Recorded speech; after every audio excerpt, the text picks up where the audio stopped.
Capital Comets football here on athletics.capital.edu. It is a big day here in Bexley, Ohio. It is homecoming for Capital. It is also Athletics Hall of Fame induction weekend. And, of course, it is a renewal of one of the top rivalries in the Ohio Athletic Conference and in all of Division III football, the Otterbein Cardinals taking on the Capital Comets. I'm Charlie Danis, joined in the booth today by Jonathan Brown. And Jonathan, you're an athlete here at Capital. It doesn't matter what the sport is, the rivalry with Otterbein is real. It goes deep. It's deeper than blood. Pluck the bind. Pluck the bind. That's that kind of energy we're having here today, and I'm ready to see a good game. So Capital taking on Otterbein today. Let's first talk about the game that took place last week. Big win for head coach Brian Foos and his team as they took down Ohio Northern by a final of 35-28. This was kind of a back-and-forth affair late in the fourth quarter. A 5-yard touchdown pass from Ben Everson to Mike Smith. That put the Crusaders up 35-21. Ohio Northern, they would get a 7-yard touchdown reception by Chase Rose with about 4.5 to go in the game, but Capital was able to hold on. And Jonathan, what a game it was for Ben Everson. It's been kind of a revolving door at quarterback this season for Capital, but turns out he ends up having a really good game. With over 4 touchdowns this season, and I know he's been out due to injury this year. Having him being able to come back this year at this time right now with the energy from last week's game, if they're able to keep that momentum, I feel Capital is headed in the right direction. Ben Everson, 18 of 27 through the air, 351 passing yards, 4 passing touchdowns, no interceptions, and he was helped out big time by his receiving corps, Jonathan. Cam Lee, 6 catches for 128 yards and a score. Aurelius Walters, who had been dealing with injuries earlier this season, 4 catches for 100 yards and a score. And Mike Smith, he only had 2 receptions, but both of them were in the end zone. 2 scores for him as well. Yeah, when you have such big targets like that coming off your wing, you got your X and Y. It's easy money for you at the quarterback position. So Capital picking up their first win in OAC play today. And oh, by the way, Capital exercising some demons as they were able to knock off the Polar Bears for the first time since the 2007 season. That's got to feel pretty good for the Comets going forward. So now they turn their attention to an opponent that they are quite familiar with. This is going to be the 94th meeting all time between the Cardinals and the Comets. And last time they met, well, it was back in the spring, and it was an ugly game if you were a Capital fan, as the Cardinals took care of business 47-10. Luke McCarroll, the Capital quarterback at the time, did have a touchdown pass to Mike Smith from 16 yards out. And Nick Vasonic, he had a whopping 15 tackles in that game, but it was the Cardinals that were able to move the ball up and down the field in that win over Capital. But it is a brand new season and an opportunity for head coach Brian Foos to get his first win against Otterbein. Oh, by the way, Brian Foos is a 2003 graduate of Otterbein. How about that for a storyline? Wow. I feel like now it's a little bit personal. Yeah. To beat your alma mater, now it's personal. This is going to end up, I think, being a good game. Now, Otterbein, Jonathan, they've had a rough year. 0-7 overall, 0-6 within OAC play. They're coming off of a 31-14 loss at the hands of Muskingum. But, I was talking with Coach Foos earlier in the week, and he said, and, maybe this is him wanting to get his team in the right mindset and to not overlook Otterbein, but he says that Otterbein, they're much better than their record indicates. You can never judge a team by their record, and trust by looking at it. Although they are winless right now, Capital is not going in with that kind of mindset. They are prepared, and I feel like they prepared themselves for this moment. Siraj Muhammad is the top running back for the Cardinals. He had 167 rushing yards on 22 attempts in the loss last week against Muskingum, and they also got themselves a veteran quarterback, Jonathan, in Bryce Hall. He's a senior. He had a couple of touchdown passes and an interception in that loss to Muskingum last week. So it's not like Capital is going to be taking on a rebuilding team. They have got some guys on this Otterbein roster that have been around the block a few times. And I feel like that's going to come in the clutch, especially with this kind of rivalry and knowing that the legacy that this has been, being the 94th, that's when that leadership comes in from your upperclassmen to help you try to lead through these situations. So an important injury note for this game, and this is a big one for Capital. We were told before today's game that linebacker Nick Vasonic is actually going to be out. Nick Vasonic, the leading tackler for this team, veteran linebacker, a Columbus native, used to play his high school football for the Upper Arlington Golden Bears. That's a big loss for the Crusaders. He's the guy that often gets the signals in defensively, and that guy has got a nose for the football. How does Capital overcome that loss, the absence of Nick Vasonic? All through that, although that loss on the outside linebacker or the help on defense, I'm trusting that this defensive line, Young, with the help of number 99, Des Turkson, he's going to be able to have to play through phenomenal. Understanding that the last time that the Cardinals and the Comets played each other, our defensive line was able to get to the quarterback with 3 sacks. So if they're able to replicate that, I feel like we'll be fine. Des Turkson plans on having a big game against Otterbein. How about the recent play, though, of Jack Blaisdell? He has he had 3 tackles for loss, had a sack in that win over Ohio Northern. He's another one of those seniors that has stuck with this Comets program through thick and thin, and he's having a great 2021. That's that leadership I told you about, being able to be a leader on and off the field and having that veteranship being here on the team. He's going to lead them in the right direction. So we were talking about the passing game playing a big part for Capital last week in the win over Ohio Northern. But, Jonathan, I feel like it's been a long, long time since Capital has had a standout running performance against an OAC opponent. I think running the football in a game like this is going to be very important. What do you think? We cannot sleep on my man in the backfield, number 28, Jonathan Williams, a junior. I feel like this year, I know we've had a lot of injury with the backs this year and kind of switching, but as a captain, walking on the field right now, I think he's going to be able to do something, and he slept on.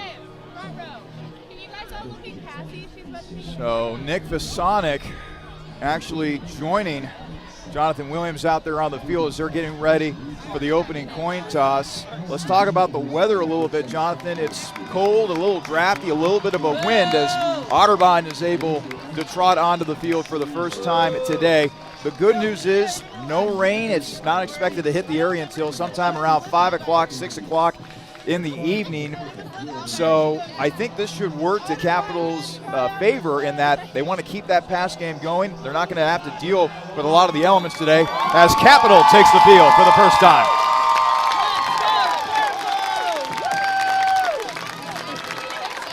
You can hear the crowd. The crowd is getting ready. This is going to be a great game, and I'm so excited to see it. Temperature around 53, 54 degrees near kickoff. It is a packed house here at Bernlohr Stadium. And boy, Jonathan, it was quite the scene out there in the parking lot earlier today. Tailgating, everybody was having a good time. It's homecoming, so a lot of alums coming back to Capital. And on top of all that, it is a renewal of a Otterbein Capital tradition, a reawakened tradition, if you will. The Oars have come back to this rivalry. Now, you may be wondering, what are the Oars? Well, back in the 1890s, when Capital and Otterbein were just getting this rivalry started, there would be a canoe race between both of these teams going from Alum Creek all the way to Columbus. And from there was this trophy that was presented to the winner of the Capital Otterbein game every single year. They had to discontinue that for a little bit due to some, let's just say, off-field skirmishes between both of the schools. But they have decided to bring it back. I think this is a neat touch-up for the rivalry, Jonathan. You know, we've seen in college football all the neat trophies across the country. And, you know, when you have something like that to play for, just adds a little more spice to the rivalry. What do you think? A little bit more incentive to be able to hold that bragging right for another season over top of your opponent's head. That's a great incentive to have. So I'm ready to see who's going to take that home with them today. They have just done the coin toss at midfield. Capital won the toss, deferred to the second half, so Otterbein will get the ball to begin this game. Capital in their customary purple jerseys with white striping, the purple trousers with the white stripe down the side of the pants, the white helmet with the purple face mask, and the purple capital C logo on each side of the helmet. Meanwhile, the Cardinal, who don the tan and Cardinal as their primary colors, white jerseys, red numbers on the white jerseys, red trousers with a yellowish tan stripe down the side of the trousers, white helmets, red face mask, and the customary Otterbein O on each side of the helmet. Now, Charlie, you know we changed our name, and I feel like that name is going to give these boys some energy to be a spark in the sky as a comet. This is the first time, and you're right about that, the first time that Capital will play Otterbein as the Comets, a name change that Capital adopted earlier in the season. Boy, can't wait for this one. Been looking forward to this all week. It is always fun when these two teams get together. Again, the 94th meeting between Otterbein and Capital. And get this, the all-time series tied at 45, 45, and 3. This is a rivalry that dates all the way back to 1894. Head coach Brian Foos, an Otterbein alum himself, graduated from Otterbein in 2003, still looking for his first win over his alma mater as head coach of Capital. Back to receive for Otterbein is Jalen DeSue and Carlos Alamo. And to kick the ball away will be Eric Noble. Toe meets ball. We're underway here at Bernlohr Stadium. It's Otterbein and Capital once again. This will be a return out to about the 28-yard line. Good coverage down the field for Capital, as that was a decent return on the play by Carlos Alamo, junior defensive back out of Columbus. James Curtis with the tackle right there. Can't wait to see what this defense is getting ready to get riled up. Let's go ahead and give you the starters offensively for Otterbein. Left tackle Keaton Snyder, left guard Jarrett Marshall. The center is Zach Martin, the right guard is Tyler Wilkinson. The right tackle is Clayton Adams. We'll see Caton Doherty, Jeb Jones, the tight end, Armani Burton and Jacoby Alman at receiver. The running back will be Siraj Muhammad, and the starting quarterback Bryce Hall out of Jackson, Ohio. Hall will take the snap, and he'll hand to Muhammad, and it's a good pickup for Siraj Muhammad, who went over 100 yards in their loss last week against Muskingum, as he'll take it down to the 34-yard line. Decent pickup on first down. That's what I'm saying. You cannot count out Otterbein. Although they're winless, they are still a dominant team when it comes to running the ball. Pick up a 5 on the last play, leads to 2nd and 5. Otterbein at their own 34-yard line. The give, once again, is to Muhammad. He'll take it to the 35, a little bit of a stiff arm, and he'll be knocked out of bounds around the 40-yard line. That'll be enough for an Otterbein first down. Muhammad, strong runner. This is not going to be no cakewalk. This is not no cakewalk, and he's already bringing that D. Henry energy right now. I'm feeling it. So that'll be a first down at the Otterbein 40-yard line, and now Otterbein going with a little up-tempo here. Hall in the pistol, 3 wideouts to his use. Play action, Hall will be taken down back at the 36-yard line. The sack by Matt Luafo. He got there and brings Hall down. What did I say? I said this defensive line is going to come up and be a presence and making some plays, and they stepped up right there with the first sack of the game. There's a loss of 3 on the play, back to the Otterbein 36-yard line. Play action, a throw, and that will be complete. But the receiver dropped to one knee to try to make the catch. Catch made on the play by number 82, Jacoby Alvin, freshman wide receiver out of Frisco, Texas. Welcome to the cold city of Columbus. It's a little colder up here. So now it's 3rd and 17. Otterbein at their own 33-yard line. Bryce Hall in the pistol. 4 wideouts, 3 on the near side, 1 on the far side. Muhammad still in at tailback for the Cardinals. Hall will put a man in motion. He'll now take the snap. He'll go back to throw. He's being hounded. He'll scramble to his right. Still looking downfield, and it is incomplete. Great coverage right there by the defense on the lockup right there on the outside. Number 21, Zy Perry. That was a great defense for our defensive backs back there. The intended target, Caden Doherty, the freshman wide receiver from Worthington, Ohio. And now for the first time today, Otterbein will have to punt the football away. That'll be Aiden Snyder, a sophomore out of Blacklick, Ohio, on for the punting duties for the Cardinals. And back to receive the punt is Mike Smith. He is standing at his own 27-yard line. The punt is away. It's a high wobbly kick. Smith will fair catch it at the 32-yard line. And that is where we get to see Capital's offense for the first time today. The offensive starters for the Comets look like this. Trey Hunter is the left tackle. Jacob Hepner is the left guard. Brady Kuhn at center. Kevin Cuerno at right guard. Garrett Anderson at right tackle. The tight end is Christian Riley. The running backs will be Drew Engel and Jonathan Williams. We'll see Ben Zerbe, Cam Lee, Sam Pickett, Aurelius Walters, Noah Meeker, and Mike Smith at wide receiver. And then at quarterback, coming off of his best game while donning the purple and white, Ben Everson, 4 passing touchdowns in that win over Ohio Northern last week. 1st and 10 for the Comets from their own 33-yard line. Everson will be in the shotgun in a loaded backfield. Now he'll go back to pass. He'll heave it downfield. He's got a man, and it is incomplete, just out of the reach of Noah Meeker. Good idea by Capital. It's just that the execution was a little off. Yeah, I like the way that they're starting off this game right now with a deep pass to get this game rolling. I like it. Defensive starters for Otterbein looks like this. The defensive ends, Nick Cipriano and Chase Carpenter. Travis Clodfelder Jr. is the nose guard. The linebackers, Caleb Bryce, Greg Nolder, Colton Daup, and Ethan Tackett. And the cornerbacks, Carlos Alamo and Vincent Fisher. The safeties, Max Walden and Charlie Hornacek. 2nd and 10. Capital still at their own 33-yard line. The give is to Jonathan Williams. And Williams trying to find some running room, but Otterbein is not giving him a lot of room to work with. That's great gang tackling by the Cardinals, led prominently by Caleb Bryce, senior defensive back out of Washington Courthouse. See, in order to get Ben Everson going today, we have to have a successful run game. And they coexist and work well with each other. It's a no gainer on that last play, so now it's 3rd and 10. Capital still stuck at their own 33-yard line. It's a 4 wide receiver set. Williams still in at tailback. Everson will now take a snap. He'll throw over the middle, and it is almost caught but dropped. He had Aurelius Walters open over the middle, and boy, if Walters makes that catch, he might take it to the house. His eyes got ahead of him. He was looking down the field and just couldn't complete that pass right there. 12:01 left to play in the first quarter. Still scoreless between Capital and Otterbein.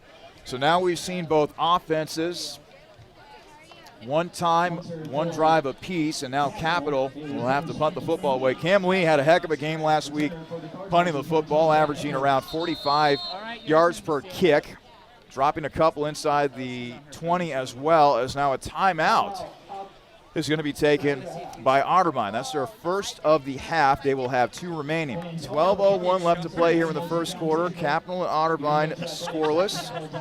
94th meeting between both of these teams. Your thoughts so far in a game where I think each team is still trying to feel each other out? So far to start off, I like what I'm seeing from Otterbein on the run game. I feel like if they're successful on that end, we may be able to see something. I do like Coach Foos taking the first attack on the passing raid and getting down with the field with the ball in the air. So in order for that to work, I feel like it coexists with a nice run game from Jonathan Williams, and I expect to see him toting that as he should. And so Ben Everson is going to get the ball rolling, and I'm excited to see it. So now Cam Lee will come back onto the field to punt the football away for Capital. The punt returner for Otterbein is Gavin Edwards. He's a freshman out of Pickerington, Ohio. He will stand at his own, let's see here, he'll back up. He was at the 30, now he's at the 28-yard line. He's been doing a good job punting the football away. It's a fake, and Lee is stopped at the 24-yard line. Otterbein was ready for the fake. Cam Lee was trying to cut it upfield, but then the tackle was made by Tyler Harris. Credit the freshman defensive back for being alert and making the play there. Not quite sure what Capital was wanting to do right there, though. I'm shaking my head. You're backed up here in your own half of the field. You weren't able to move the ball, and that's what you do to start off the game. I like the gutsy call, but to start off the game, now you're putting a lot of pressure on your defense to try to hold them here to 3. So now Otterbein's offense with great field position after the failed fake by Cam Lee. 1st and 10 for the Cardinals from the Capital 23-yard line. Hall will take the snap. He'll hand to Muhammad. Muhammad doing a little jitterbug step.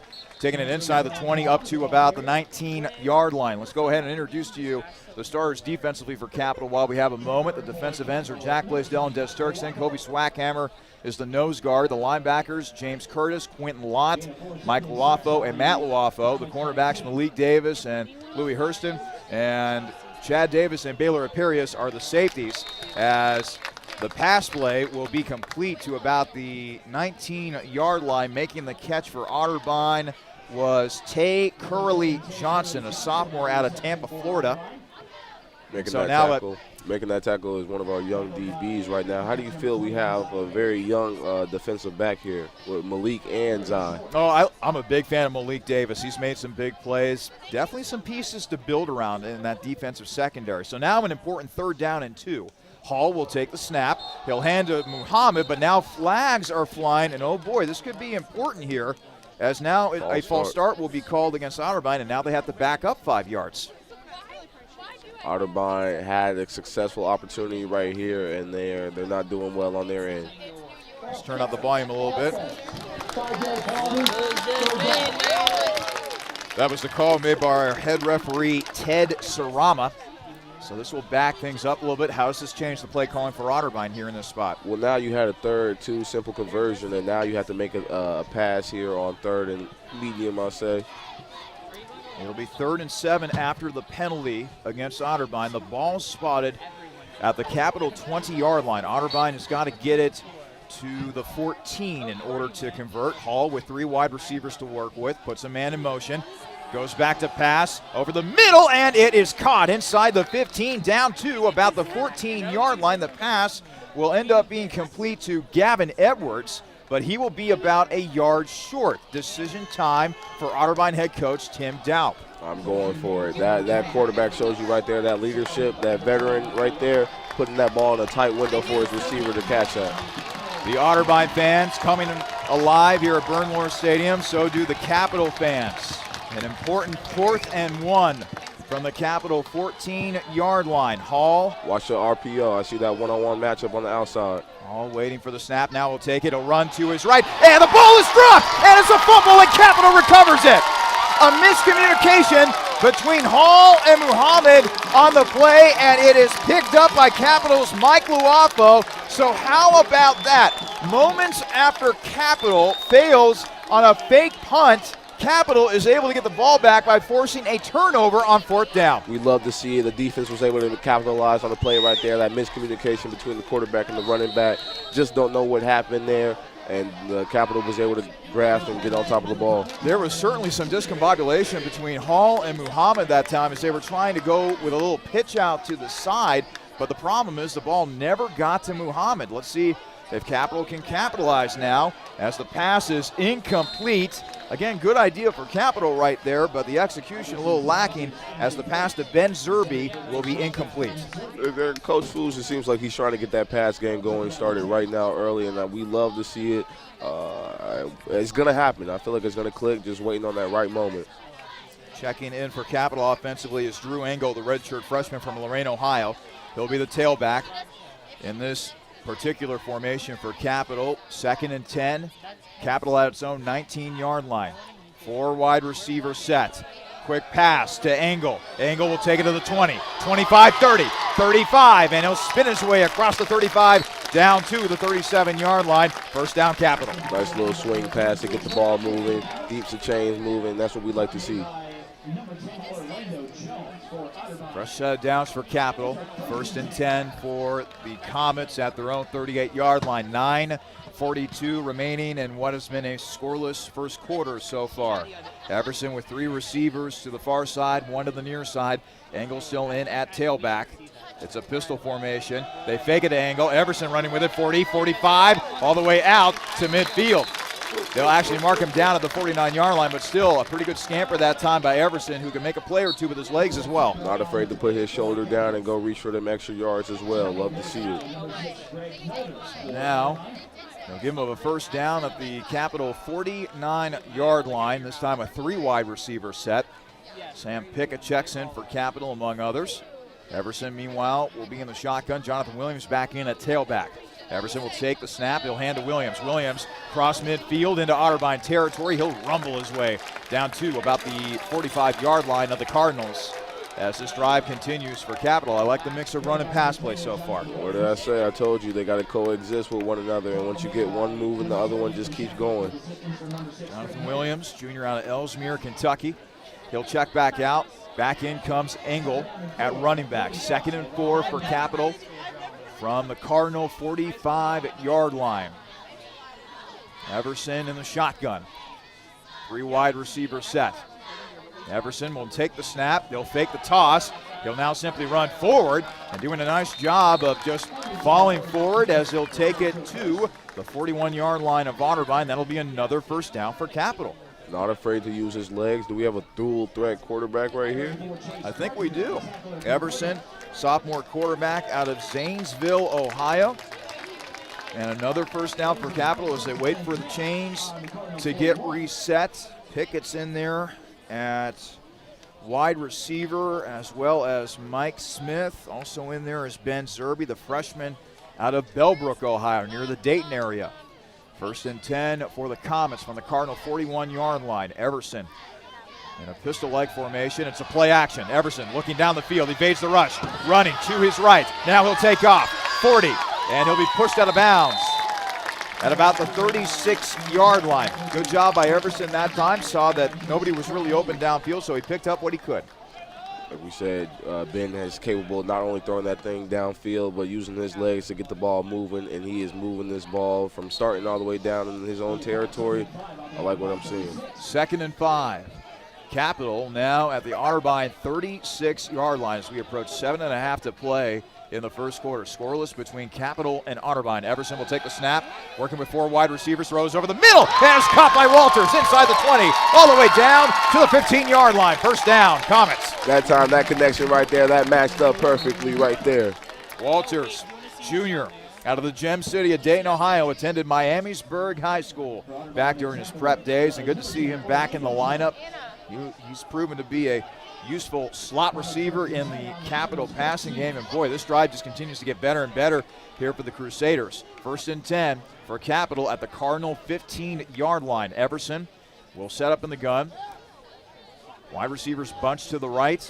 Mike Smith, ISO on the far side. They give, however, to Williams, and Williams picking his way through the Otterbein defense, taking it down to the 10-yard line. Gain of 5 on that last play.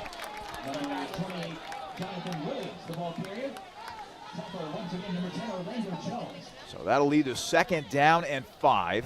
The ball will be spotted at the Otterbein 10-yard line. Do you take a shot at the end zone in this situation? Right now, the way that they're moving the ball, running, I'm sticking running the ball right now, but they seem to be in a pistol formation right now, so who knows what Coach Foos has tricks up his sleeve. Engel back there with Williams, and right behind Everson is Walters. The give is to Engel. Williams trying to set a block. Now a toss to Walters, and Walters will be banged out of bounds around the 12-yard line. So that will result in a loss for Capital. Kind of a funky formation there with multiple options running the football. Otterbein read it well defensively. Nice little, I saw what they tried to do there, try to get their little speedy receiver and Aurelius Walters and get him going with another double option right there. Didn't quite work out, so we're going to see Ben Everson try to take a throw for the end zone. 3rd and 6. Capital, after the loss of 1, back to the Otterbein 13-yard line. 3 wide receivers set. Everson, he's running with it inside the 10, and he'll take it down to the 6-yard line right at the first down marker. This should be another fresh set of downs for Capital upcoming here. Boy, I've been really impressed with Everson, although they're going to say that he's about a yard short. I think you got to go for it here if you're Capital. They got to go for it. You made it this far all the way down here. Now, do they do what Otterbein did and run it straight down the middle or some kind of option play? I'm not sure. Or if Everson uses his own legs.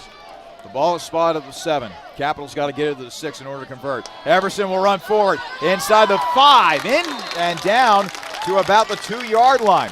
Well, the quarterback calls his own number, picks up the first down. He's capable of doing both things, using his legs and arm to get down to the field. Now, do you trust your running back to put it in the end zone, or he put it in himself? Jonathan Williams did have a rushing touchdown in that win over Ohio Northern. played a big part in allowing Capital to get their feet under them in what would eventually turn out to be the first OAC win of the season for Capital. Let's see what they do here. First and goal. Everson calls his own number again, but this time Otterbein with a big push up front, as disrupting the play defensively was big old number 65, Christian Robinette, freshman defensive lineman out of Galion, Ohio. I understand Everson likes to use his legs, but when you have a back there with that kind of build, hand him the ball in this end zone, in the goal line situation. It will result in a loss of 1. Second and goal from the Otterbein 3-yard line. Everson back to throw to the end zone, and it is incomplete. Cam Lee was the intended target, and it was almost picked off by the freshman defensive back, Orlando Jones, a native of Columbus, went to Independence High School. Don't get me started. Recently, we've been seeing these goal line throws and the interceptions, Packers and Cardinals. Ooh, and you're a Cardinals fan, too. I'm sure you're feeling pretty salty about after what happened on Thursday night. So third and goal, ball on the 3-yard line. Okay, play offensive coordinator for me. What do you do here? Run it. Williams. The tailback, Everson, trying to find someone. Face mask will be called against Otterbein. Everson, meanwhile, reversing field. He'll throw, and it is incomplete. It was in the hands of Mike Smith, but he dropped it. The closest guy defensively for Otterbein was Max Walden, but that should have been a touchdown catch. But luckily for Capital, looks as though that this will be a face mask penalty against Otterbein. Looked pretty clear to me.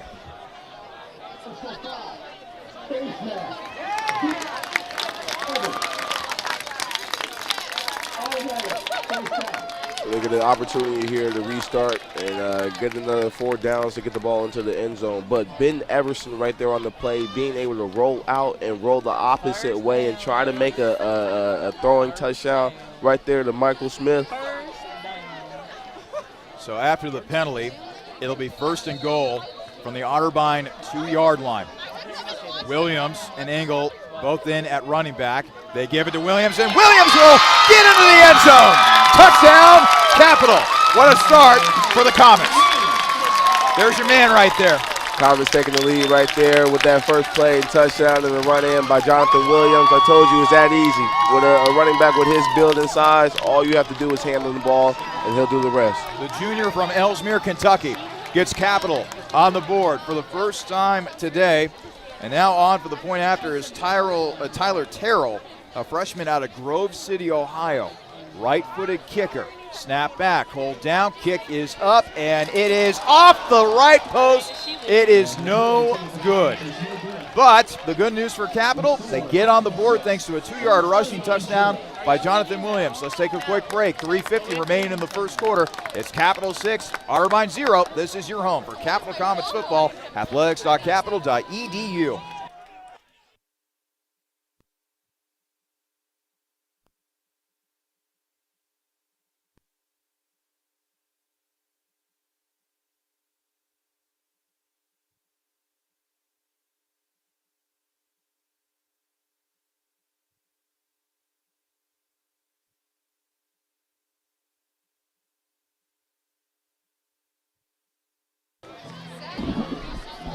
Huh?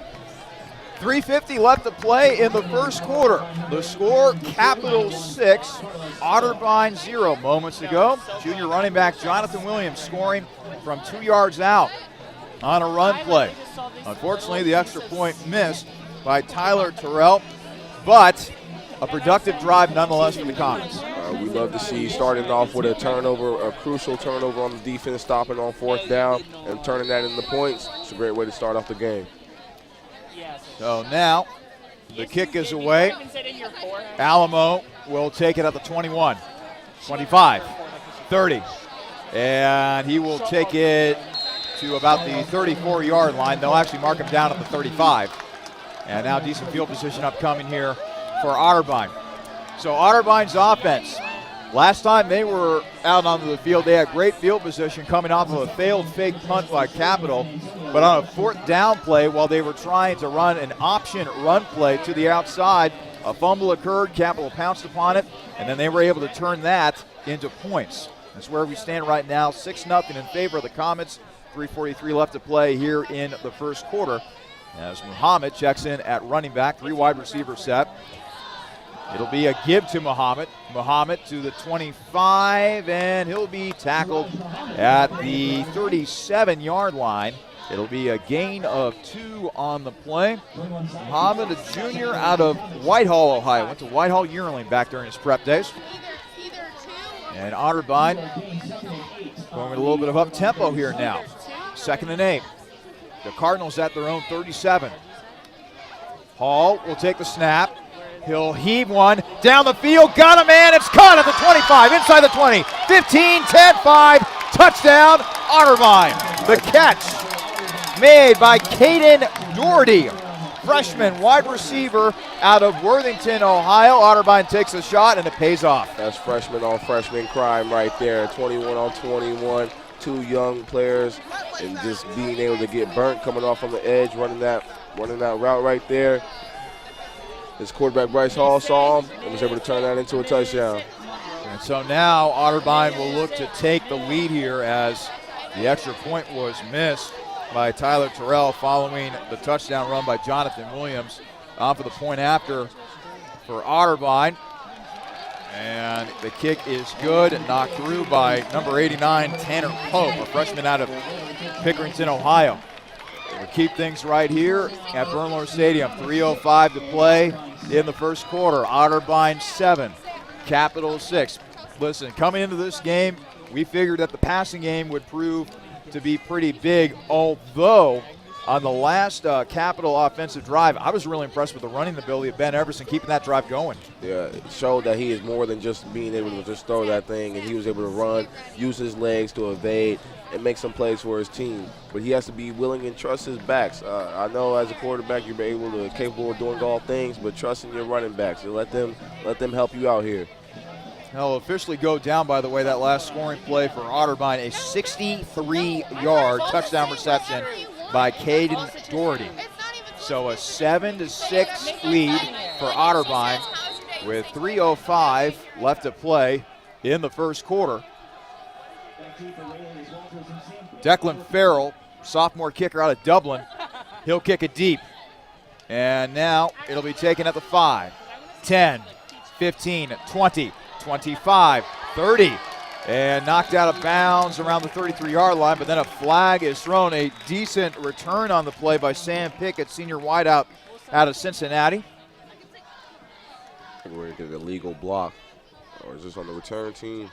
Looks like it's going to be on the return team. Hey, by the way, Sam Pickett going to Milford High School. I wonder if you two crossed paths during your high school days with you heading playing at Walnut Hills back in the day. That was in our conference.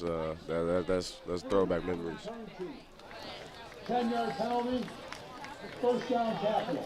Looks like it is a penalty against Capital, so this will back things up for the Crusaders as they get ready to mount another offensive drive here. Again, the running ability of Ben Everson played a big part in that last offensive drive, but I think I'm with you. I think getting Engel and Williams, the running backs, involved a little bit, that will not only take a little pressure off of Everson, but also could improve the chances in the play-action game down the line. 1st and 10. Capital at their own 20. Everson takes the snap, and the pass is caught by Engel, and he will be wrestled down at about the 22-yard line. That ball kind of came out funny with a sidearm action from Everson, but the pass is complete, and the tackle is made by Caleb Bryce. Nice little short little game just to get the ball moving. Consistency, and that's what they're doing right here. They're keeping the ball moving. If we can see that same thing happen with the last drive, I'm assuming this is going to be a touchdown drive. 2nd down and 9. Capital now at their own 21-yard line. 4 wide receiver set for Everson. Quick pass out of the backfield to Engel. Engel to the 20, to the 25. And he will move the pile all the way down to the Capital 29-yard line. That'll end up being an impressive pickup of 8 for Drew Engel, who's proven he can be a real asset coming out of the backfield as a receiving option. Yeah, see, that's what having multiple running backs in your backfield with Williams and Engel. Engel more the passing receiver type back, while Williams is going to be able to tote that thing and put it downfield. 3rd and 1 for Capital from its own 29-yard line. Both Williams and Engel in their running back. They give to Engel, and did Engel get there? Oh boy, this is going to be really close. The spot that they give him is at the 30-yard line. The Otterbein sideline was wanting to see if they had pushed them back, but credit that offensive line for Capital, keeping with it, staying with it, and that will result in a first. Well, actually, I take it back. Yeah, it will be a first down according to the down marker down there. They were a little slow changing it from the 3 to the 1. I know Engel has to be tired after making those 3 consecutive plays, and he's the reason that this ball is moving forward for another opportunity with this first down. 1st and 10. Capital at their own 30-yard line. 3 receivers to the far side, 1 to the near side. Everson back to pass, downfield, and he is swarmed. He gets out of it. 30, 35, 40, all the way down to the 41-yard line. Boy, there were a couple of Otterbein defenders that had a chance to sack Everson back there in the pocket, but somehow he finds a way to escape.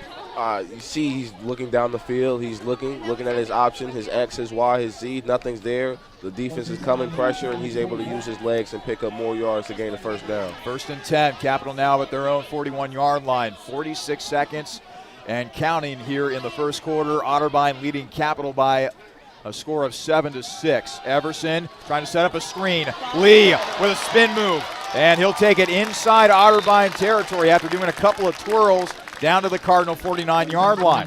Good pickup on the play by Lee. A little bit of traffic, but he was able to make it work. Even had me juked out for a minute right there. Nice little trickery play right there. 1st and 10. Capital will have it at the Otterbein 28-yard line. 23 seconds and counting here in the first quarter, so you would think the Capital would have a chance at one more play here before the end of the first quarter. Everson with 4 wideouts, actually 5 wideouts. He's all by his lonesome in the shotgun. He'll put Walters in motion. The throw will be to Walters. Walters thought about throwing it downfield, but now he'll just take off, and he will be taken out of bounds around the 45-yard line, and that is how our first quarter will end. I think we got ourselves a good one brewing here at Bernlohr Stadium. We head to the second quarter. The score, Otterbein 7, Capital 6. This is your home for Capital Comets football, athletics.capital.edu.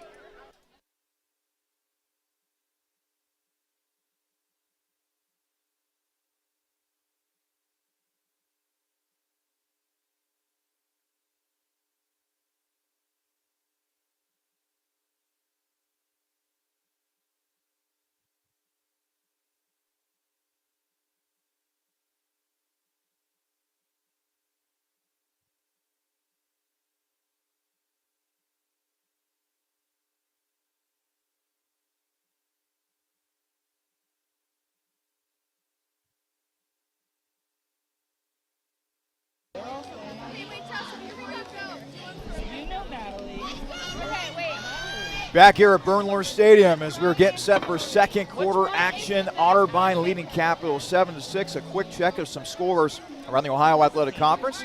3:54 left to play at Muskingum. Heidelberg leading Muskingum by a score of 14-0 in that one.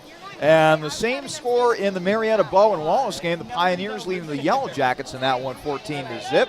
With 2:55 left to play in the first quarter. Coming up in just a couple of minutes, Mount Union will be playing host to Ohio Northern, and then at 3 o'clock, John Carroll plays host to Wilmington.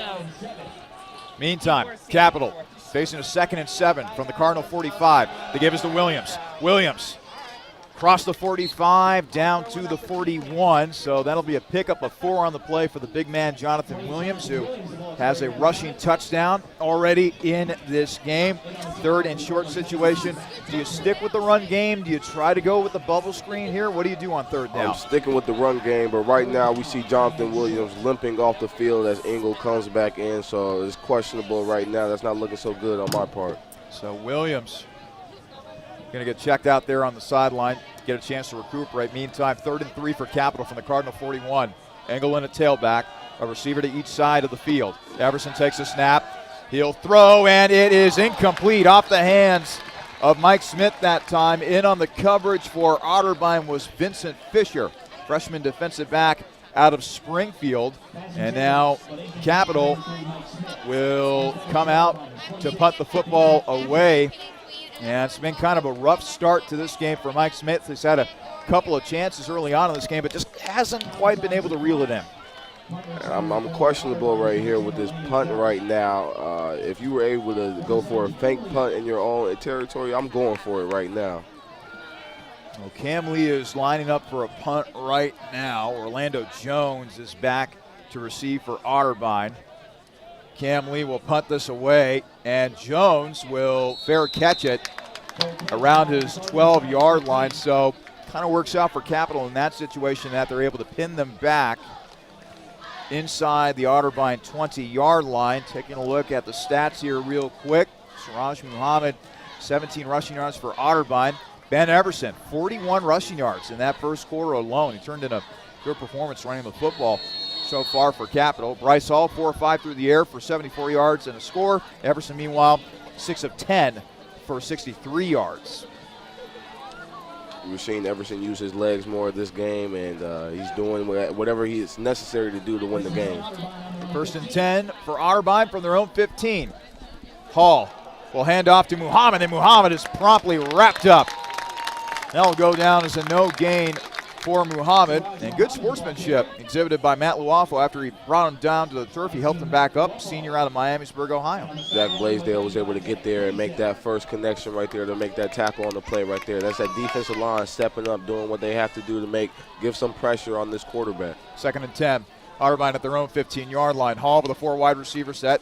He'll take the snap. He'll hand it to Muhammad. Big hole for Muhammad. Out to the 20, 25, and he'll be bounced out of bounds around the 25-yard line, and that will result in another Otterbein first down. Muhammad, he's a little elusive fella right there, and he was able to find that hole and push it to get a first down. 5'7", 170-pounder out of Whitehall, Ohio. Siraj Muhammad, first and 10. Otterbein at their own 27 now. Hall with a play action. He's looking downfield. Now he'll throw, and it is incomplete. Trying to hook up with Muhammad, but in on the coverage was Mike Luofo. Bryce Hall looking down the field, looking at his options, X, Y, and Z. Couldn't find anything. Everything was covered. Went down to his check down, and our defense was able to make a stop right there. Second and 10. Otterbein now at their own 27-yard line. 13-11 left to play in the second quarter. Otterbein leading Capital in a close one, 7-6 in favor of the Cardinals. Hall in the shotgun. Two receivers to each side of the field. Muhammad, the tailback. Hall takes a snap, complete to the 25, out to about the 30-yard line. And that was good containment by the Capital defense. Making the catch for Otterbein was Jacoby Alvin, but credit Capital with doing a nice job of securing the edge. Credit to Perry right there, getting off that block and making that tackle as the receiver tried to bounce it outside, and Zion Perry was able to bounce off that and make the tackle. 3rd and 7 now for Otterbein from their own 31-yard line. Hall and the shotgun, 3 wideouts, and Muhammad, the tailback. Man put in motion by Hall. Hall will take the snap, looking downfield. He'll heave a deep one. He's got a man, and it is caught at the 40-yard line. Into Capital territory goes Otterbein. Making the catch for the Cardinals, Marcellus Vandercote, the 6'4" freshman from Grand Rapids, Michigan. First down, Cardinals. He called top. He just got mossed right there with a great pass by Hall to make that phenomenal catch. 1st and 10, Cardinal. At the Capital 32-yard line, Muhammad with another strong run as he'll rumble his way down to the 25-yard line. Otterbein is keeping their pressure right now with this tempo-type offense right now.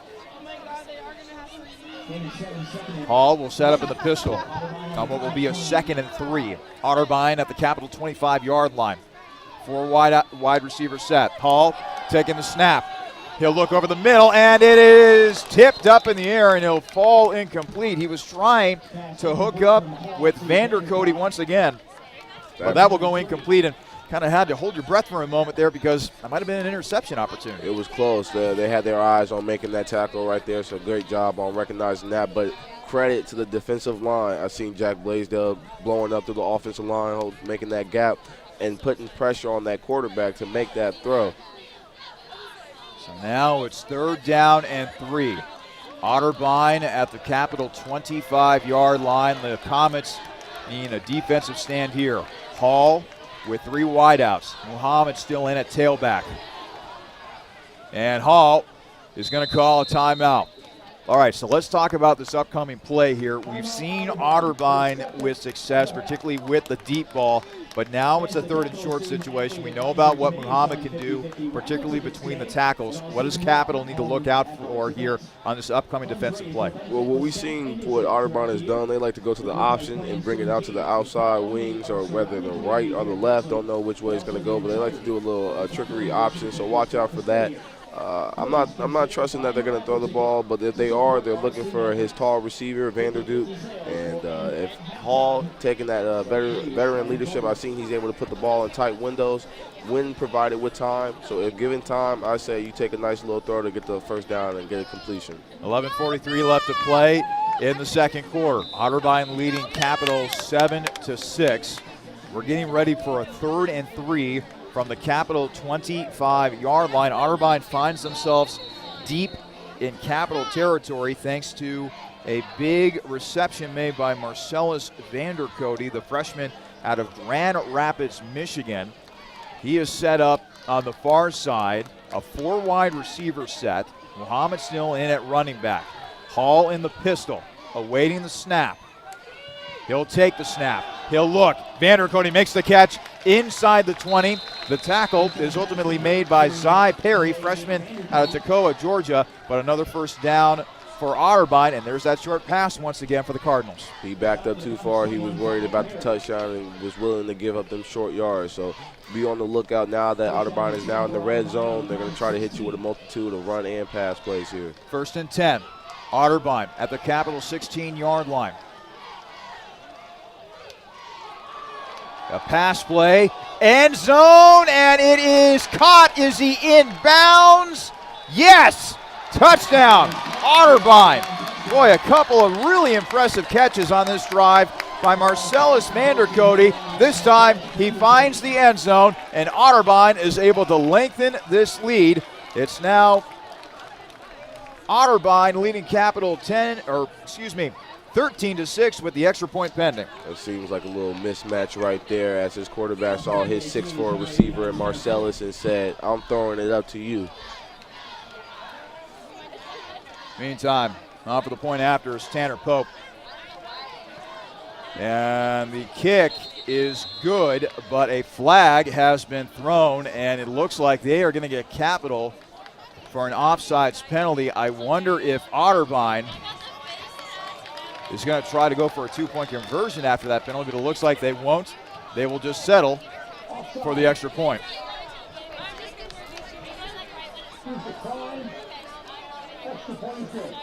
So the extra point ends up being good. 11:07 left to play in the second quarter. Otterbein 14, Capital 6. Well, going forward, Capital's going to need to make some adjustments trying to defend that Otterbein passing game. And boy, I'll tell you what, this might end up being a coming out party for Marcellus Vandercote, the freshman wide receiver, with 3 catches on that drive, including a touchdown reception of 16. Well, identifying that matchup right there, Zy Perry and Marcellus, the height difference is very clear, but don't let that stop you right there. I feel like with great coverage, they'll be able to stop. I say a little help from his safety to help over top, knowing that he likes to throw it down deep, can sort of solve that solution. So Aurelius Walters and Sam Pickett back to return for Capital, who now really needs to mount something offensively on this upcoming drive. Walters, the dangerous return man, will take it out of the 10, 15, 20, 25, 30. Knocked out of bounds around the 35-yard line. An impressive return by Aurelius Walters. Good field position, and now a flag has been thrown as a couple of extracurricular activities took place along the Otterbein sideline. I wonder what's going to happen here. There was a lot of pushing and shoving down there.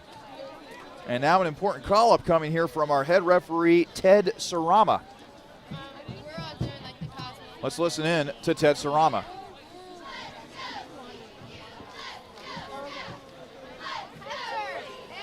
It's like they're deliberating the call.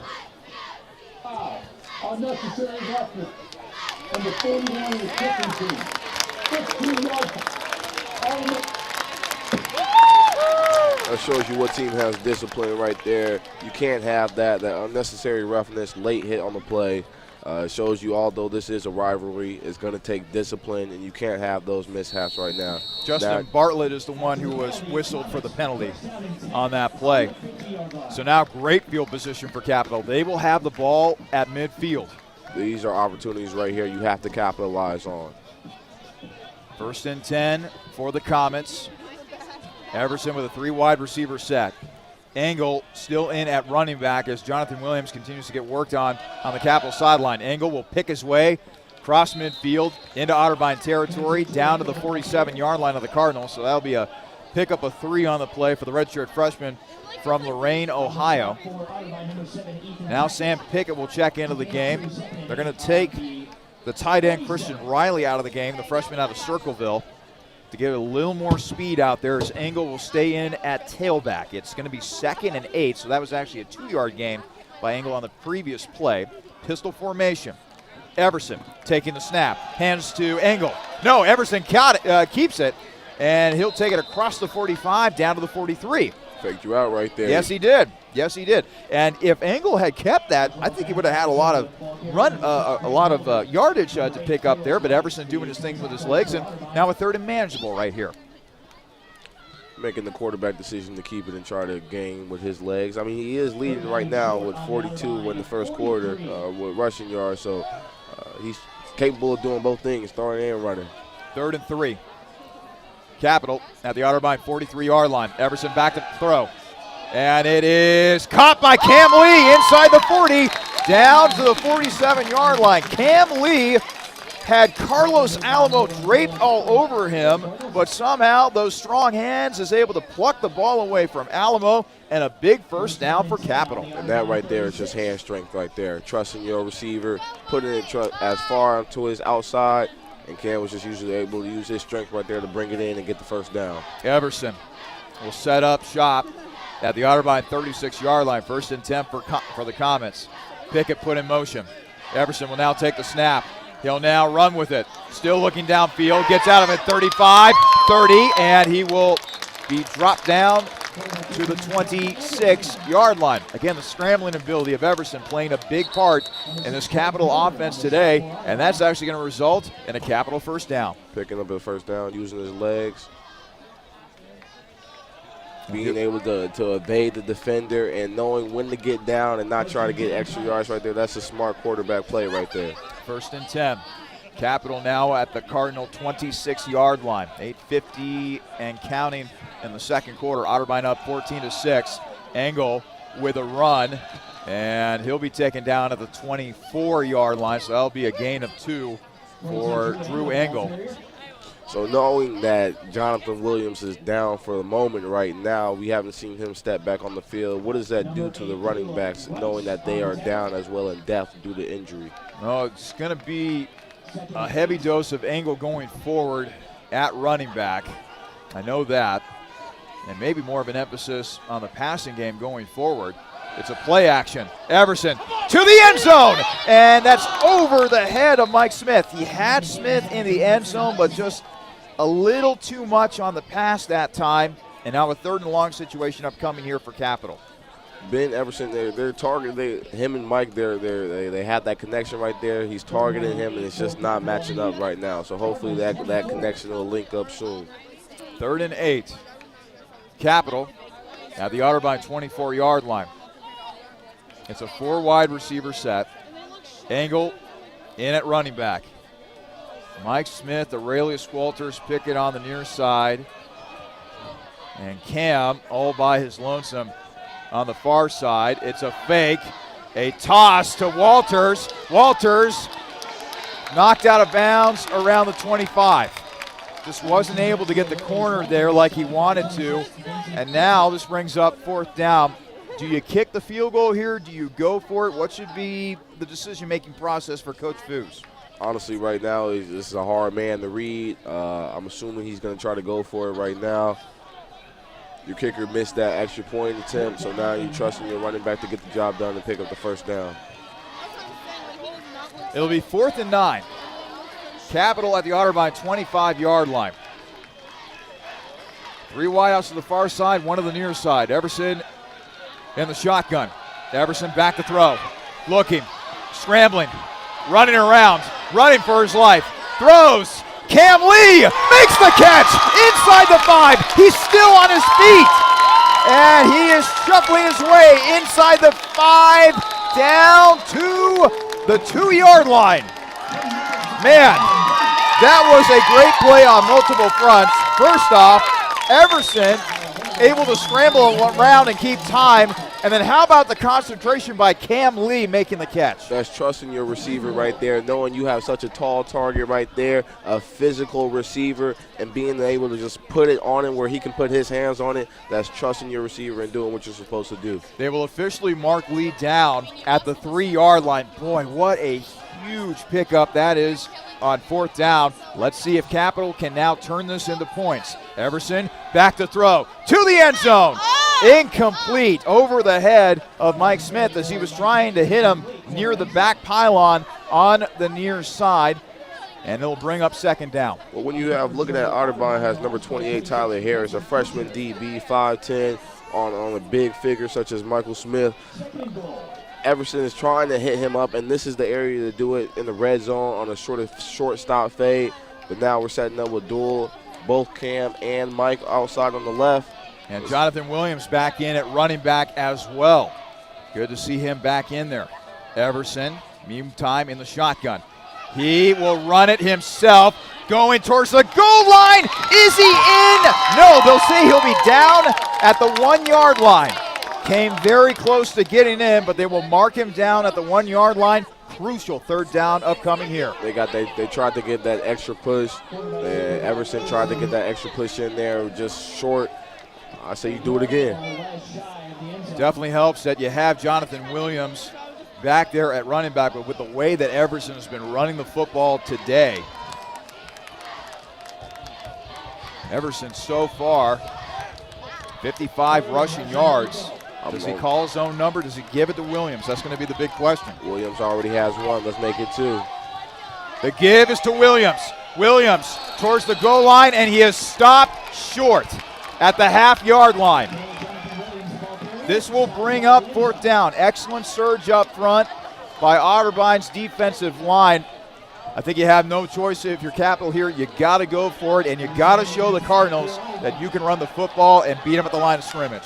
I'm either calling the same play again, or I'm trusting my quarterback, Everson, to go in with the QB sweep.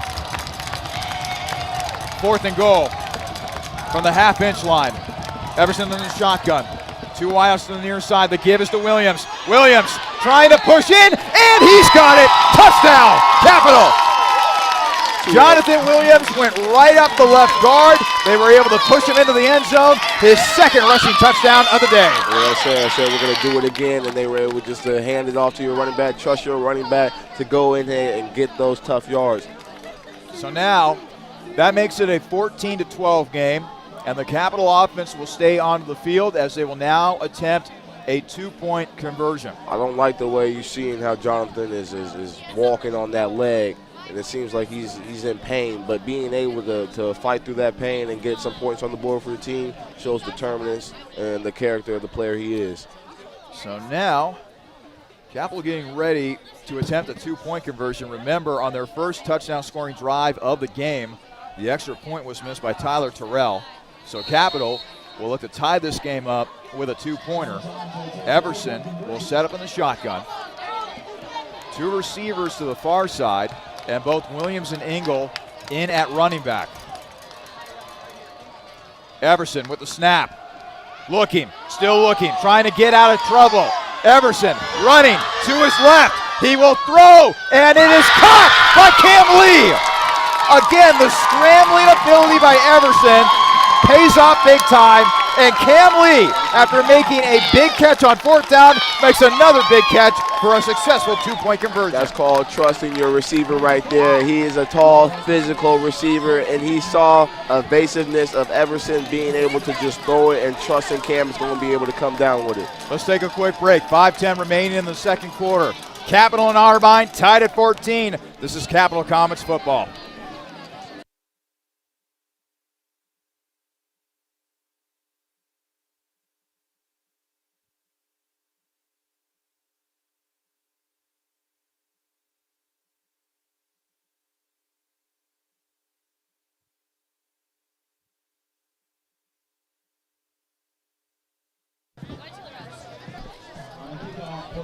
5:10 remaining in the second quarter. We have ourselves a tied game following a 1-yard rushing touchdown by Jonathan Williams and a successful 2-point conversion. Ben Everson to Cam Lee.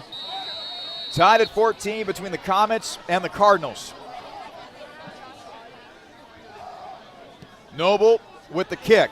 It is a short kick down to the 17-yard line. 20, 25. Full head of steam by Doherty. 25, 30, 35, and he'll be pushed out of bounds around the 35-yard line.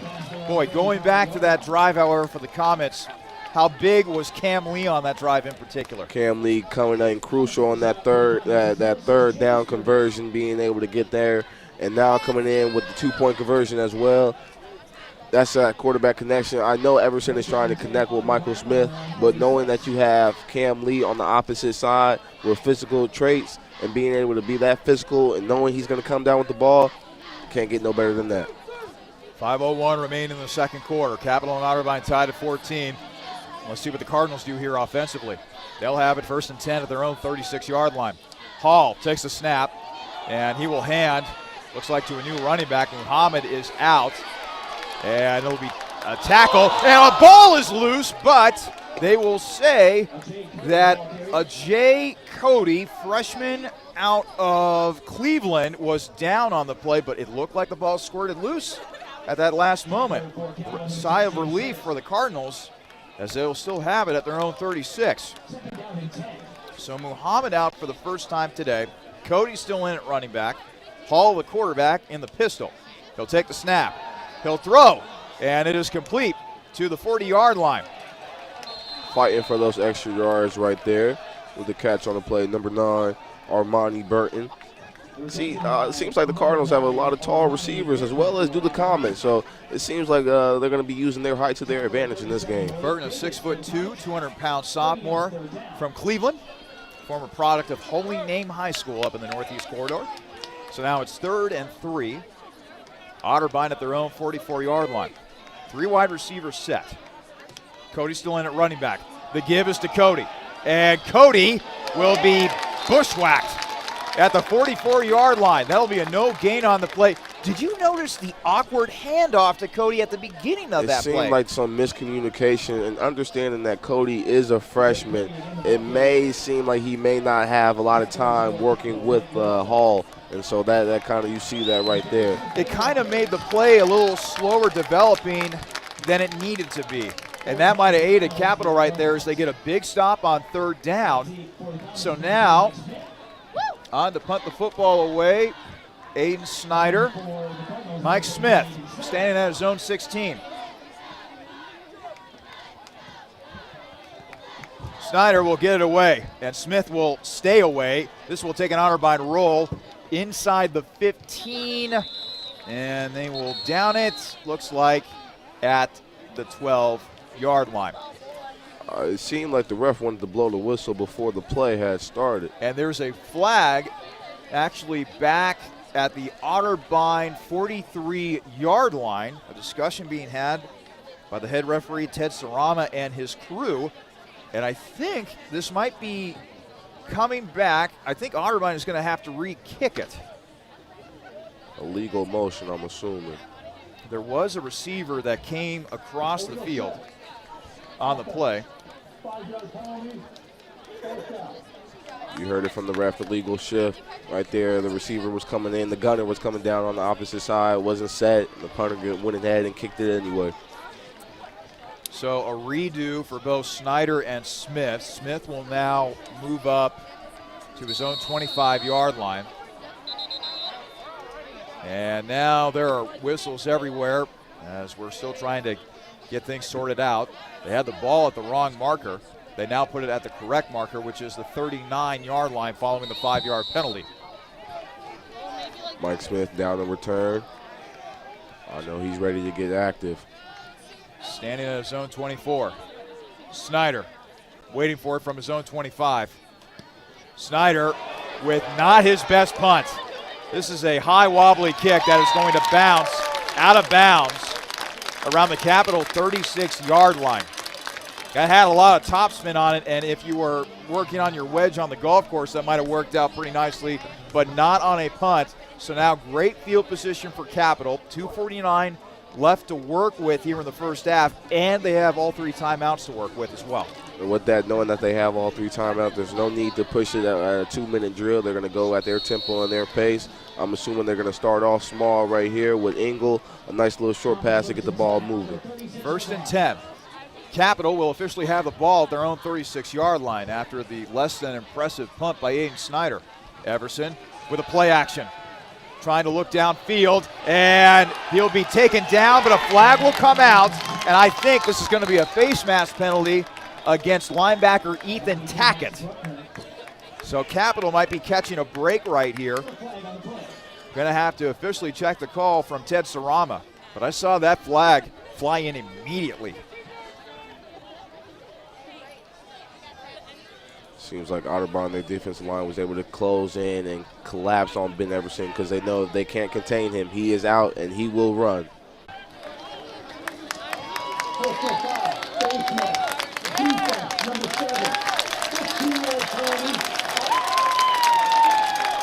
So a 15-yard penalty following the face mask by junior linebacker Ethan Tackett out of Granville, Ohio. Able to make the sack, just brought him down by the face mask. Costly play right there on the defense. Great field position for the Comets right now. And I believe the last time they scored, they had perfect field position right here as well. 1st and 10. Comets at the Cardinal 49-yard line. Everson taking the snap. It's a play action. He'll throw downfield, and it is caught inside the 10. It's a touchdown for Capital. Noah Meeker able to make the snag, and then he's able to get away from his defender. A long pass play, and Capital retakes the lead. Capital didn't need nothing but 30 seconds, less than 30 seconds to get back on the score and take lead right there. Every once in a while, Noah Meeker is good for one big play down the field in the pass game. He's able to shake loose following making the catch, and he finds pay dirt as Capital retakes the lead. Capital 20, Otterbein 14 with the extra point pending. Snap back, hold down. Kick is blocked by Otterbein. Blocked by Otterbein. Once again, a missed extra point by Tyler Terrell, who's had a rough day of it. The second time that he has missed his extra point. But Capital still with the lead, 20-14. 2:15 left to play here in the second quarter. Will those extra PATs come back to bite us and haunt us? I hope not. In the meantime, Noah Meeker, 49-yard touchdown reception. The first passing touchdown of the day for Everson to go along with a couple of rushing touchdowns by Jonathan Williams. Overall, I have really liked what I've seen from Capital's offense today. I'm loving what I'm seeing from Everson. Everson is taking lead, showing in the first quarter he was able to use his legs and continuing using his legs, being evasive, looking for his receivers.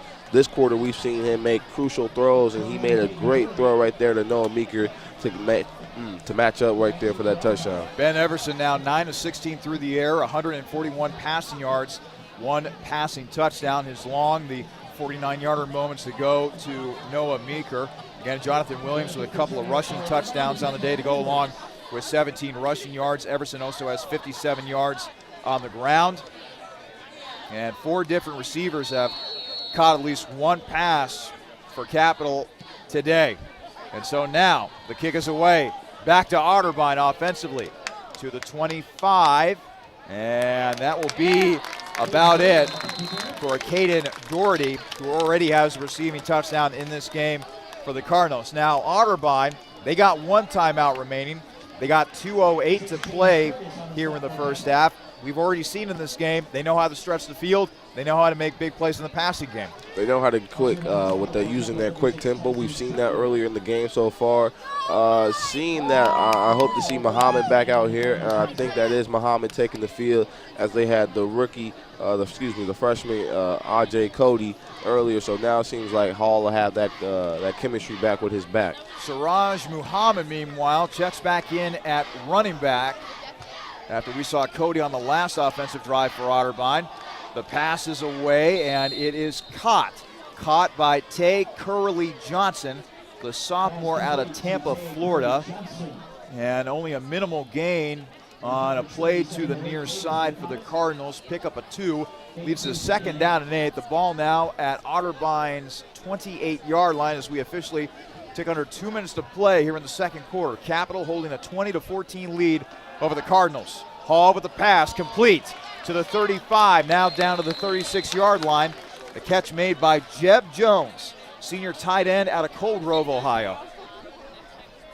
That leads to a 1st down for the Cardinals, and now they're really up in the tempo here. Hall with these quick outs right here, just getting the ball moving. 1st and 10. Otterbein at their own 37. A give to Muhammad.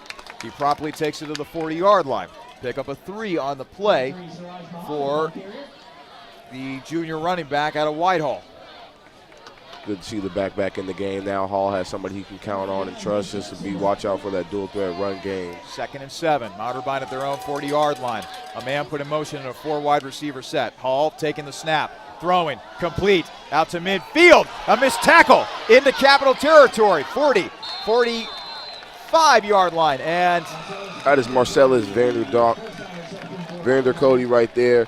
Hey, he is out here showing that he is a big physical receiver, 6'4", coming in already with a phenomenal catch earlier in the game, and now being able to get crucial 1st down yards and pushing the ball forward. Had a touchdown reception earlier in this game, so now it's 1st and 10 for Otterbein at the Capital 37. And he went out of bounds, so that stopped the clock with 1:07 to play. Hall completing the pass, and a nice open field tackle that time. Looked like by Zy Perry right there on the tackle. The freshman defensive back out of Toccoa, Georgia. Boy, you really got to like the future of this Capital secondary with Zy Perry and Malik Davis out of Middletown, Ohio. Hall, meantime, with a quick throw, and it is complete. Complete yet again to his big-time target, Vander Cody. And that will be enough for an Otterbein 1st down. 43.3 seconds to go here in the first half. Otterbein trailing Capital 20-14. Cardinals still have 1 timeout in their back pocket. I'm weary of this matchup right now. I hope that I'm looking at James Curtis to help get in the free safety help, because I'm assuming Hall is going to try to make a deep throw to Vander Cody with that one-on-one matchup with Perry on the outside, getting in closer into the red zone. Vander Cody and Perry on the far side of the field. It's a 1st and 10. Otterbein at the Capital 28-yard line. Hall taking the snap, looking downfield, and it's a loose ball. It's picked up by Des Turkison. Turkison recovers it for Capital, and he'll be tackled at the 36-yard line. What in the world happened there? Hall was trying to throw the ball, but it just inexplicably slipped out of his hand. Can't explain that mess up right there. Another costly turnover by Otterbein. First the fumble in the 1st quarter. Now a costly mishap with the ball, and a great job by number 99, Des Turkson, making that. Let's hear the call right here from head referee Ted Sarama as he had to talk it over a little bit with his crew.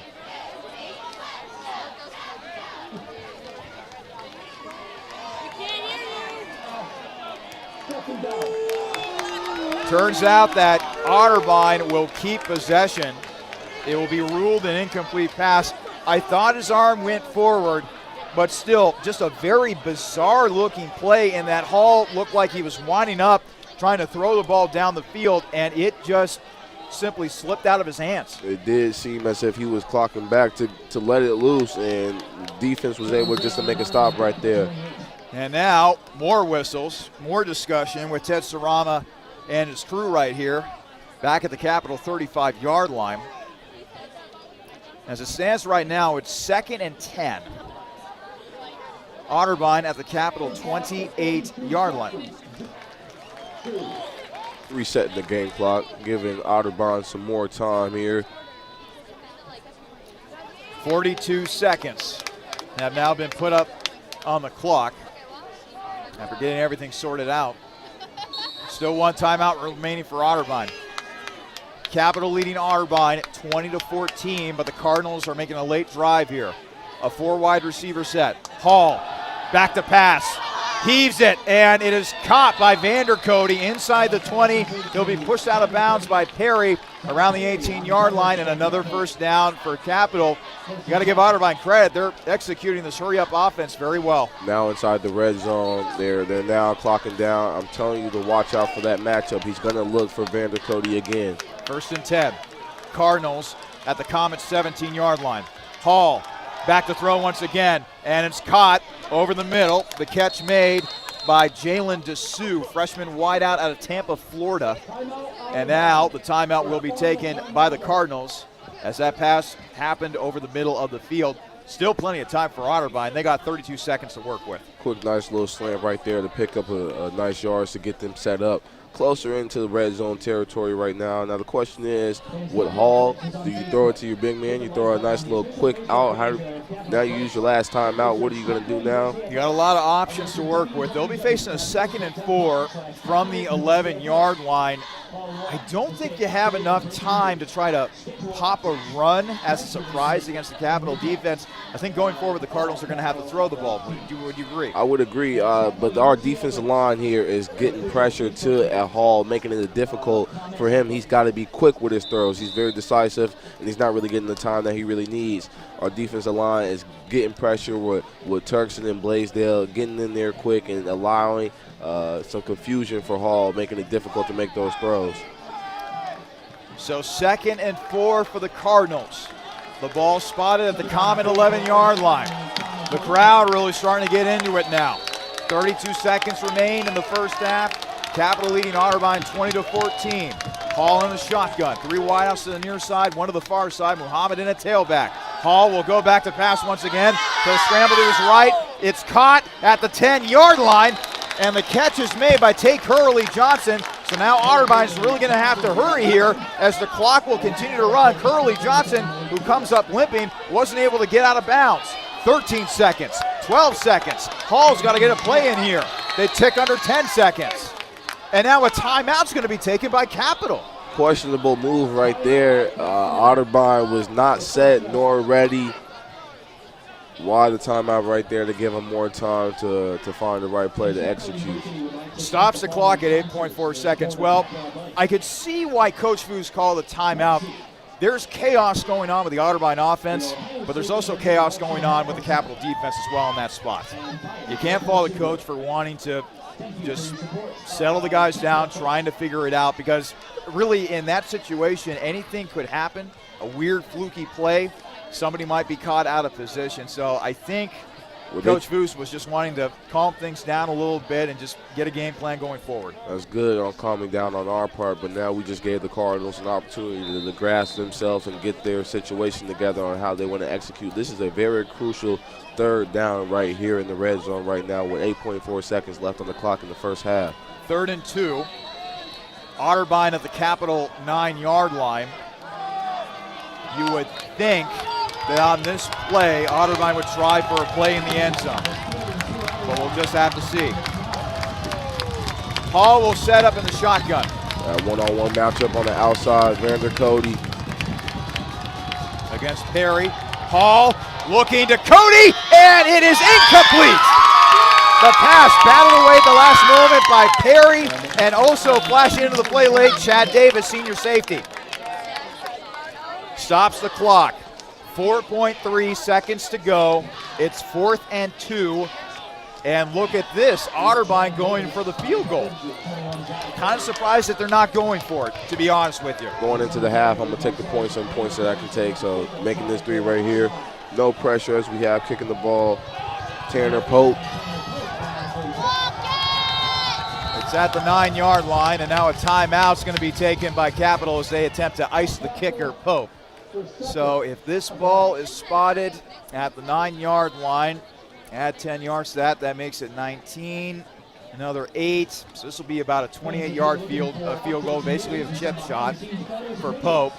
But then again, they're just making him think a little bit there. What do you think of the play calling for Otterbein those last couple of plays? Unable for the receiver on that last play. They threw the number 7, Ted Curley Johnson, and he wasn't able to get out of bounds right there. In that situation right there, they were lucky to get a timeout called by the Comets. We knew what they were coming out to do with that one-on-one matchup with Zion Perry and Vander Cody. But like I said, they had help with Chad Davis on the free safety side coming down to help. That way it was a tight window for Hall to throw that ball into. Once again, Pope on for the field goal. Right-footed kicker. Trying to make this a 3-point game before we head to halftime. And now another timeout called by Capital. Hey, you know, you might as well use it in this spot. He's trying to super ice the kicker. Well, right now he's put Pope in a deep freeze the way he's been going at it with these timeouts lately. 4.3 seconds to go in the second half. Capital leading Otterbein 20-14. 28-yard field goal attempt upcoming here for Pope. You know, you either use it or you lose it. And Foo's using his last timeout. With all these timeouts right here, we seen Otterbein has been able to block our field goal attempts. I'm hoping that the Comets can replicate that and get a little turnover right here. Boy, would that be a big momentum shift or a big momentum builder heading into the half for Capital if that were to happen. All right, so for the third time, Pope trying to hit a 28-yard field goal for the Cardinals. Pope, the right-footed kicker. Getting ready for the snap. Snap back, hold down, kick is up. It is good. And that is how the first half will end. Pretty exciting first half between Otterbein and Capital as the Comets will head to halftime with a 20-17 lead. This is a great way to end the first half, making a crucial stop, keeping them the only 3 points right here to end the first half, knowing that the Cardinals will get the ball to start off the second half. Great job on the defense, and the defense will be ready to start off the second half. Again, the score at half, Capital 20, Otterbein 17. We'll take a break. When we come back, we'll check scores around the OAC as well as Division I football. A couple of really interesting matchups in the early window, including that big top 10 matchup between Michigan and Michigan State. So we'll get you an update on all that. We'll also have a chance to take a look at the first half stats and take a look at the scoring summary as well between these two longtime rivals. Capital leading Otterbein 20-17 at the half. This is your home for Capital Comets football, athletics.capital.edu.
Welcome back to Bernlohr Stadium. It is halftime. Capital leading Otterbein 20-17 at the half, and just now they were able to induct the latest class of the Capital Athletic Hall of Fame. There were 4 recipients: Stephen McCarthy from men's soccer, Lizzie Stanton from women's track and field, James Starks, a former All-American defensive back for the Capital football team, and Lindsay Shepard of the Capital softball program. And you apparently have a special connection with one of the inductees today. Yeah, shout out to my old coach, and congratulations to Lindsay for getting inducted to the Hall of Fame. Her record still stands to this day. Coach now at Walnut Hills in Cincinnati, so congratulations to her and Lindsay Shepard, James Starks, and Stephen McCarthy as they were inducted into the Capital Athletic Hall of Fame. Let's go ahead and check some scores around the OAC. Let's begin with a game between Heidelberg and Muskingum. That game has gone to halftime, and it is Heidelberg all over Muskingum in that one by a score of 35-14. It's been a really good game for the Heidelberg offense today. Drew Sims, 119 passing yards, a couple of passing touchdowns as well. And how about Montavious Yearby as well, 68 rushing yards and 2 rushing touchdowns as the Student Princes are out to a big lead in that game. Meantime, tie game between Baldwin Wallace and Marietta at half. The Pioneers and Yellow Jackets knotted at 14 apiece. These are 2 teams that beat Capital earlier this season. Reese Waymer, the quarterback for Baldwin Wallace, has a passing touchdown this one. Connor Vierstra, he's got a passing touchdown as well in what has turned out to be a low-scoring affair between both of those teams. Coming up later today, Mount Union and Ohio Northern will play one another. And in just a couple of minutes, John Carroll getting set to play host to Wilmington. Now let's take a look at some scores around Division I football. And there's some entertaining matchups involving top 25 teams here in the early window. Let's begin with a game where we have upset alert blaring on the screen. Unranked Miami leading 17th ranked Pittsburgh 38-34. They had just started to play in the fourth quarter in that one. Boy, everybody was singing the praises of quarterback Kenny Pickett earlier this week with the way that he's been playing lately, but the Panthers apparently in a dogfight with the Hurricanes. Although they did lose their ranking early in the season, Miami, I still think they have a young, promising defense, and I'm happy to see when that turnover chain does come out. Meanwhile, 16th ranked Baylor leading unranked Texas 31-21. They got about 8 minutes to play in the fourth quarter of that one. 22nd ranked Iowa State and West Virginia, they actually just began play. They've gone to the end of the first quarter. Iowa State and West Virginia knotted at 14. How about this game in the Big Ten? Everybody's been looking forward to this one. Top 10 matchup between 6th-ranked Michigan at 8th-ranked Michigan State. And right now it's the Wolverines who lead the Spartans in that one, 30-22, as they're just about to start play in the fourth quarter. Boy, that'd be a big win for Harbaugh if they were able to get the victory over the Spartans today. Great way for them, but at the end of the day, they all will see Ohio State, and they'll meet their demise there. Meantime, elsewhere around the Big Ten, 9th-ranked Iowa trailing Wisconsin 27-7 with 11.5 to play in the fourth quarter. Boy, how times have changed. Seemed like a couple weeks ago Iowa was looked upon as one of the darlings of the Big Ten. Now all of a sudden they're in danger of dropping their second straight Big Ten game. They had that loss to Purdue earlier this season. Things not looking too good for the Hawkeyes right now. It's not looking too good. How you go from being undefeated in the top 4, possibly playoff discussions, they just keep on falling. And the only other game taking place among the top 25 in Division 5, 2nd-ranked Cincinnati leading Tulane 24-12, 6:16 remaining in the fourth quarter. Are you a believer in Lou Fickell's Cincinnati Bearcats? I am a believer, and the Bearcats deserve to be in the CFB when it comes down to that voting. Coming up later today, the latest version of the world's largest cocktail party between top-ranked Georgia and Florida. That game taking place, as always, in Jacksonville, Florida. Good SEC matchup taking place between 10th-ranked Ole Miss and 18th-ranked Auburn. That's at 7 o'clock. And then another matchup of two top 20 teams in the Big Ten. 5th-ranked Ohio State playing host to 20th-ranked Penn State. And it seems like these are two teams going in different directions. Seeing Penn State coming off they won last week. They lost to Illinois. They lost to Illinois. Coming off that hard deficit right there, this is their fighting opportunity to try to say that they deserve to be in the CFB or at least in bowl contention for at the end of the season. But right now, Ohio State, they've had time to rest. A great win against Indiana last week. They're going to keep on rolling. They got one mind in goal, and that's to get into that top 4. So those are the scores around the top 25 in Division I. We'll take a quick break. When we come back, we'll examine the stats and tell you what happened in the first half of our game. At the half, Capital leading Otterbein 20-17. This is Capital Comets Football on athletics.capital.edu.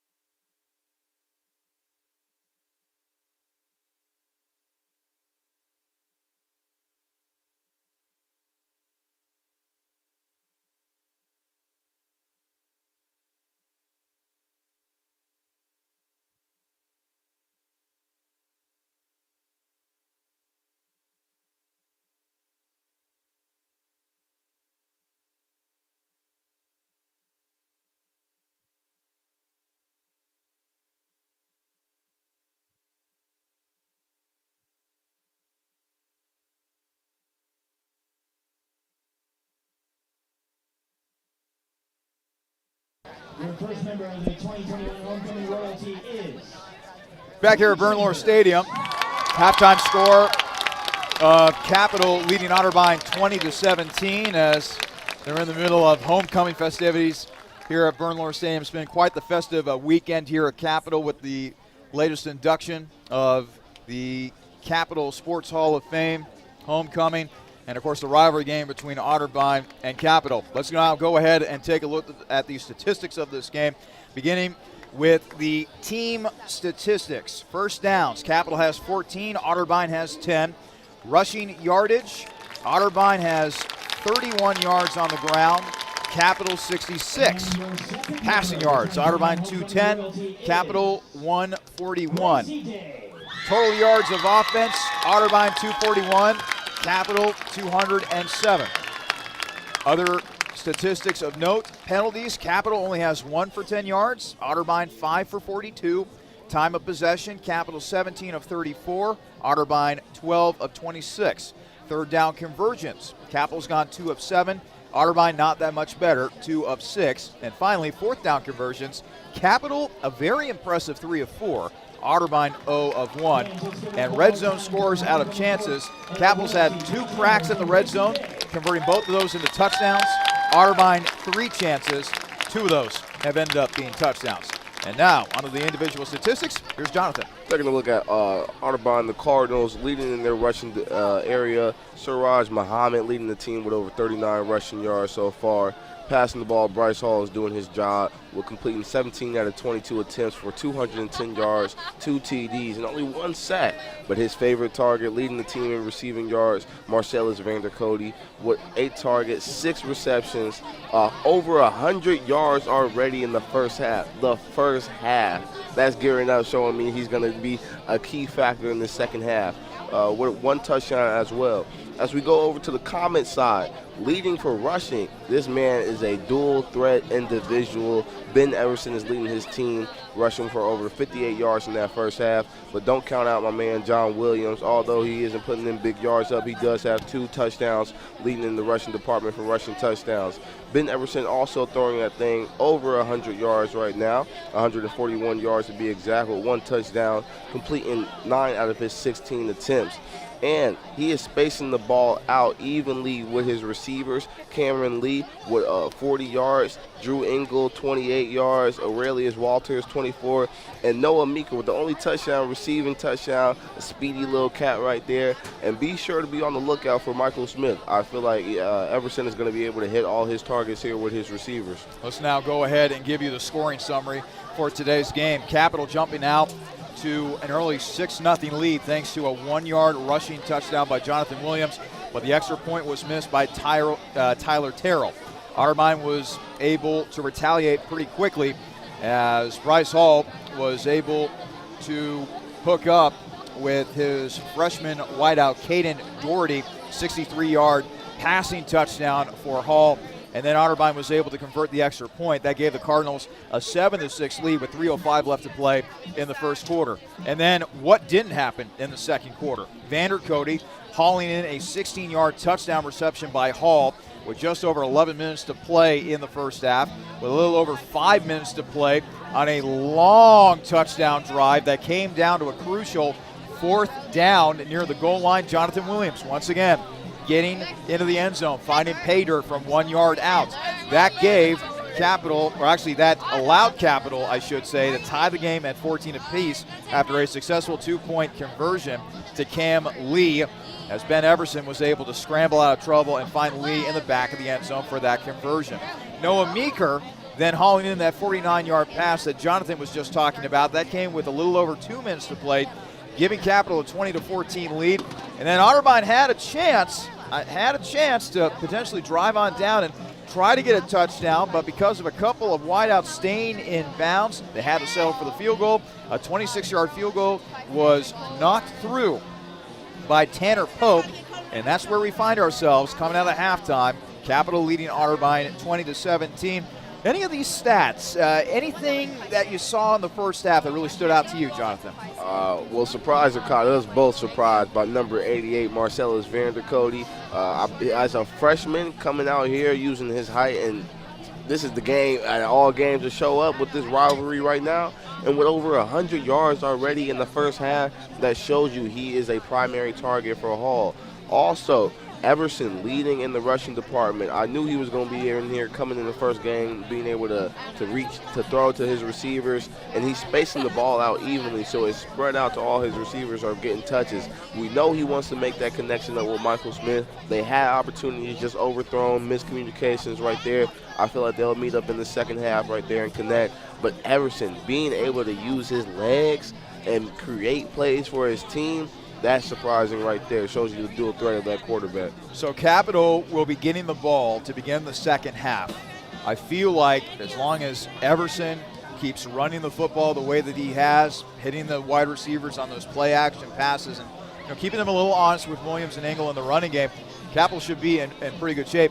My question is, what does Capital do in response to try to keep Vander Cody under wraps, try to limit Vander Cody's big play potential? Well, would you see what they did on that last drive of the game to hold the Cardinals to a field goal? In that red zone territory, on that one-on-one matchup with Zai Perry, they were able to bring over a secondary help with Chad Davis, and that is what you need to do, knowing that he's getting beat over top, having somebody there he can count on, and it makes it a hard throw for Hall to make those type of throws in those tight holes. Not saying that he can't do it, but it's making it difficult on his job to make those throws. Well, one thing's for sure, I think we're in for a very entertaining second half if it lives up to the billing that we saw in the first half. Coming out of halftime, it'll be Capital leading Otterbein 20-17. We'll take another break. When we come back, we'll have the kickoff. We'll start the second half in this 94th meeting between Otterbein and Capital. You are listening to Comets Football 2 on athletics.capital.edu.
Welcome back to Bernlohr Stadium. Alongside Jonathan Brown, I'm Charlie Danis. This is a presentation of Capital Comets football on athletics.capital.edu. And we got ourselves a good one brewing here between two longtime rivals in the Ohio Athletic Conference. The crosstown rivalry here in Columbus, Ohio. The Otterbein Cardinals taking on the Capital Comets. Comets holding a 3-point lead coming out of halftime, and it will be the Comets who will receive the ball first to begin the second half. Entertaining first half. I think the second half has a lot more in store for us. I'm ready to see how these teams are ready to fight to the finish. That was a great first half, and I'm ready to see who's going to pull through.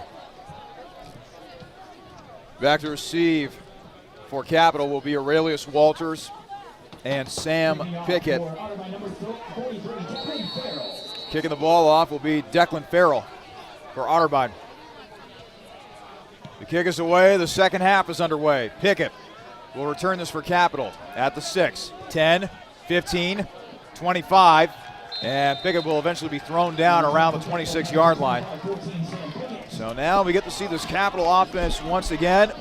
Good first half for Ben Everson, 9 of 16 through the air, 141 passing yards, had a passing touchdown, but also made some plays with his legs. 10 carries, 57 rushing yards, so an average gain of 5.7 on the ground, and it's been that footwork, that playmaking ability on the ground that has really allowed Capital to have offensive success today. Yes, and Ben Everson is doing both, not only just running but throwing. So we're ready to see how he'll handle it in this third quarter. 1st and 10, Capital at their own 25-yard line.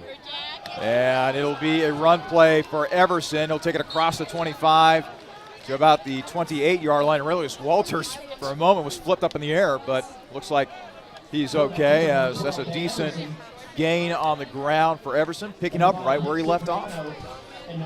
Showing that he's not afraid to use his legs and use his body to pick up extra yards either. 2nd down and 7 after the gain of 3 by Everson. Ball spotted at the Capital 28-yard line. 3 receivers to the far side, 1 to the near side. Everson with a quick throw over to Engel, the running back, 25, 30, 35. And he'll be escorted out of bounds around the 40-yard line. Another first down for Capital. And there's Drew Engel once again making the play out of the backfield. Nice little swing route, and Engel is able to turn it up the field and pick up the first down. They'll officially spot the ball at the Capital 40-yard line. Just underway here in the second half. Capital leading Otterbein 20-17.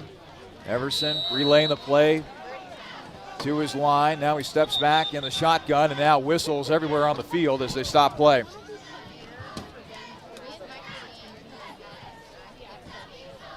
Ted Sarama talking with a couple of officials back at the Capital 31-yard line.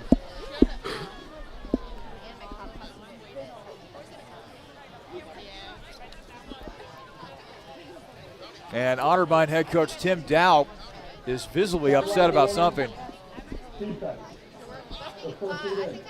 Sideline warning assessed to Otterbein on that previous play. Well, we know that this game gets very chippy. 1st and 10. Capital at their own 40. Everson taking the snap. Now he'll run with it.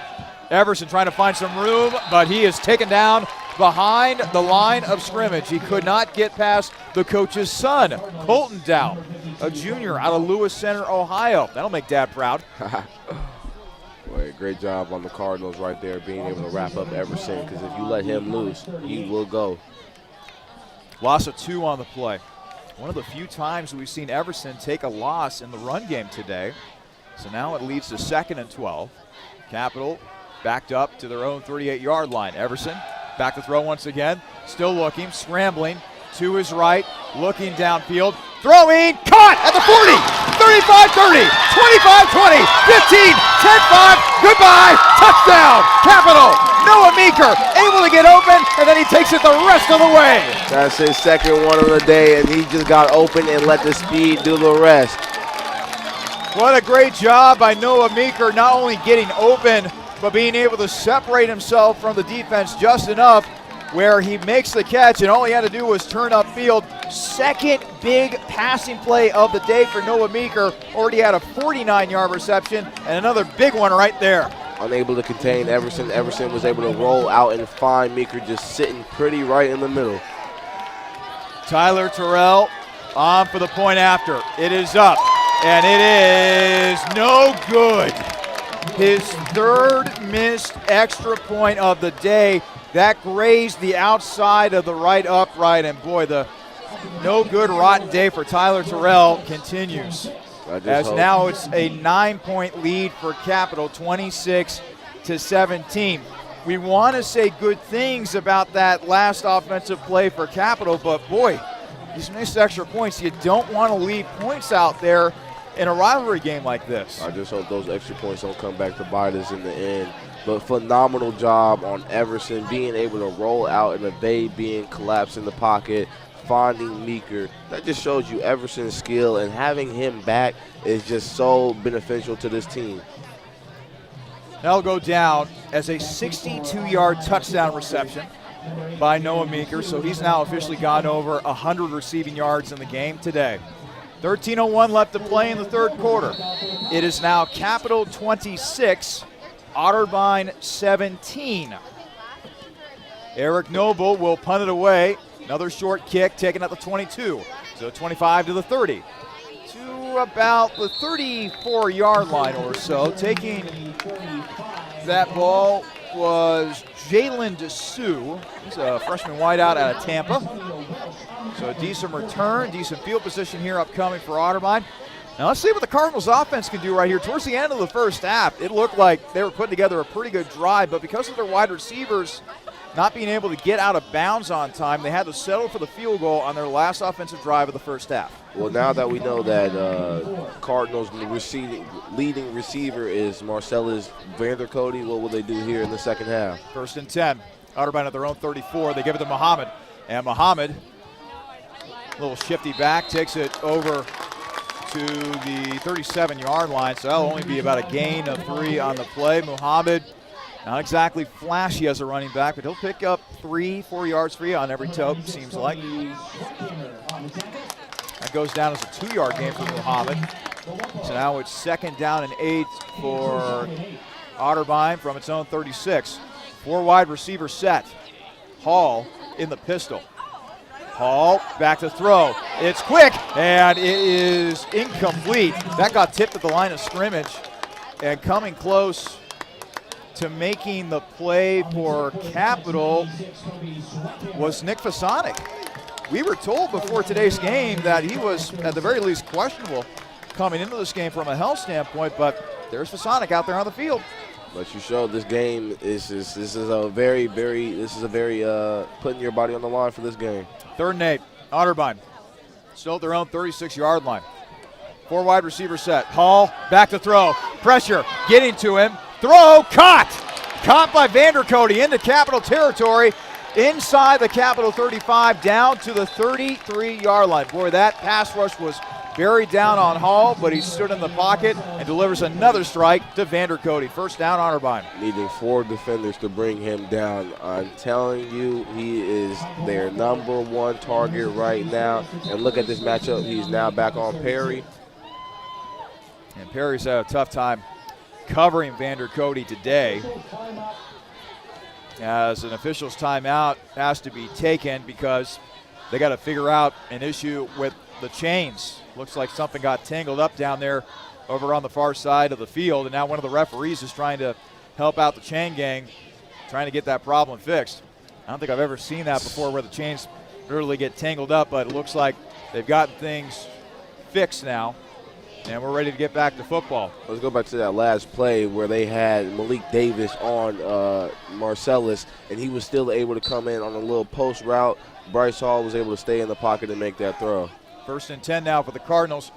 From the Comet 32-yard line, a quick pass, complete inside the 30, 25, 20, inside the 15, inside the 10, and down to about the 7-yard line. The catch was made by Jacoby Alvin, and the run after catch was quite impressive. 1st down, Cardinals. Picking up back in the red zone now, and they've had red zone difficulty, but no problem really getting points on the board, so we'll see what they do here. Alvin was able to scamper all the way down to the Capital 5-yard line, so now it's 1st and goal for the Cardinals. Hall with 4 wide receivers to work with. Hall getting mixed up, running forward, going towards the end zone, but he'll be stacked up at the last moment at the 1-yard line. Little miscommunication initially by Hall as he was trying to hand it off to Muhammad, but he went to the wrong side. Luckily for him, he's able to pick up positive yards on a run play. Shows that the quarterback also isn't afraid to use his legs.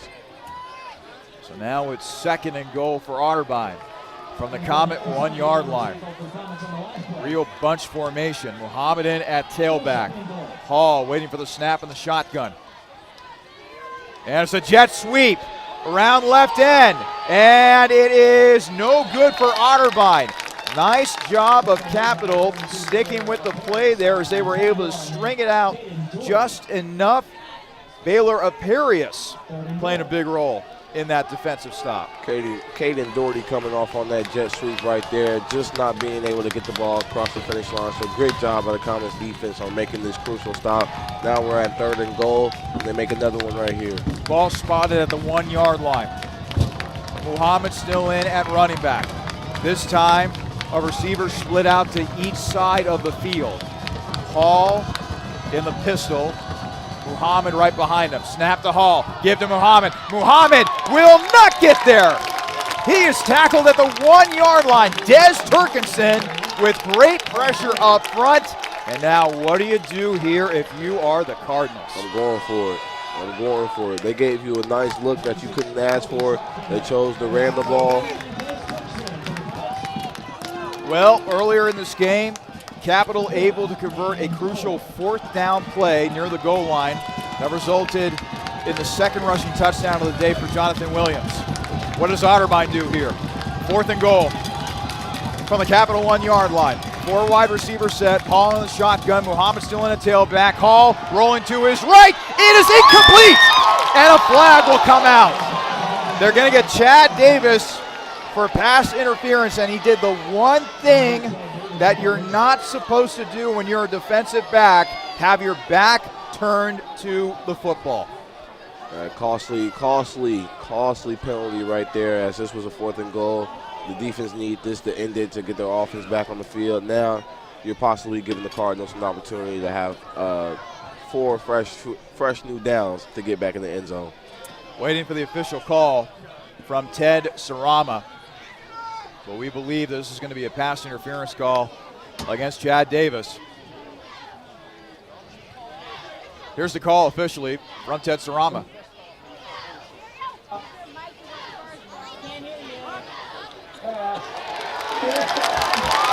Wow. The penalty is waived off. It will simply go down as an incomplete pass. What a break for Capital, and that's tough to stomach if you're Otterbein as well. Crucial in the red zone right there. They needed this score right here. But shout out to the defense for making a great stop right there. Chad Davis, the redshirt senior from Wilmington, Ohio, batting that pass away. Again, that to me, that looked like pass interference from a standpoint of Davis had his back turned to the pass. And, man, 9 times out of 10 on a play like that, you're going to get pass interference on the defender, but not that time. Now what is Capital going to do? Backed up, starting on their own 1-yard line. Well, now was a timeout taken by head coach Brian Foose. He's marching out there on the field as Cam Lee checks into the game. And, yep, timeout's going to be taken by Capitals. They're going to talk things over a bit. So if you're just joining us, Capital able to turn away Otterbein on a 4th down play, trying to pass into the end zone, batted away by Chad Davis. Flag was thrown initially. We were thinking that Chad Davis was going to be called for defensive pass interference, but it turns out that the flag was picked up. And now Capital has it at the 1-yard line. You got to figure a quarterback sneak here by Everson just to give your offense a little bit of room, right? I wouldn't say that I'm trusting handing it off to Engel or Williams. Either I'm trusting them just to pick up 1 or 2 yards to give Everson some space, and then I'm letting Everson run with the ball. Okay. 9:13 left to play in the 3rd quarter. Capital 26, Otterbein 17. Capital with a 9-point lead, and boy, how big would it be after getting that stop on 4th down that Capital can drive the ball down the field and get more points here on this offensive drive. They'll have it 1st and 10 at their own 1-yard line to start this drive. Everson hands off to Engel, and Engel will plow forward, but he'll only be able to get to about the 2-yard line. That'll only go down as a gain of 1. What did I say? Just hand it off, try to create some space. We're starting small, starting all the way down on your own end zone. Trust your running backs here. The offensive line is going to push and try to get them some yards. 2nd and 9. Capital at their own 2-yard line. Engel will remain in at tailback, and they also have Sam Pickett joining Engel and Everson in the shotgun. Now Pickett put in motion. Everson with a pass, caught by Cam Lee. Makes the catch, across the 5, near the 9-yard line. And they'll actually mark it at the 8-yard line. I think a good play design right there, too, giving you even more yardage, giving you even more space to operate. Trusting your big receiver, Cameron Lee, using those hands to get control of the ball and get out of bounds as well. 3rd and 3 now for Capital. The ball spotted at the Comet 8-yard line. Everson in the shotgun. Engel still in at tailback. 3 wide receiver set. Give to Engel. Engel picks up the first down and more. 15, 20, down to the 25-yard line. Big pickup right there for Drew Engel. A big first down for Capital. Now they're in business offensively. Trusting your running backs. What did I say? You have to trust your running backs. And with Williams out, Engel is doing double trouble right now. The Comets with a little hurry up here on this 1st and 10 from their own 26. And now after trying to get Otterbein to jump, they'll now look to the Capital sideline for some guidance on this upcoming play. 1st and 10 for Capital from their own 26. Coming up on 7.5 to play in the 3rd quarter. Capital with a 26-17 lead over their longtime rival Otterbein. Everson will take the snap. Back to throw. Looking downfield. Trying to go to Cam Lee, but it's out of Lee's reach.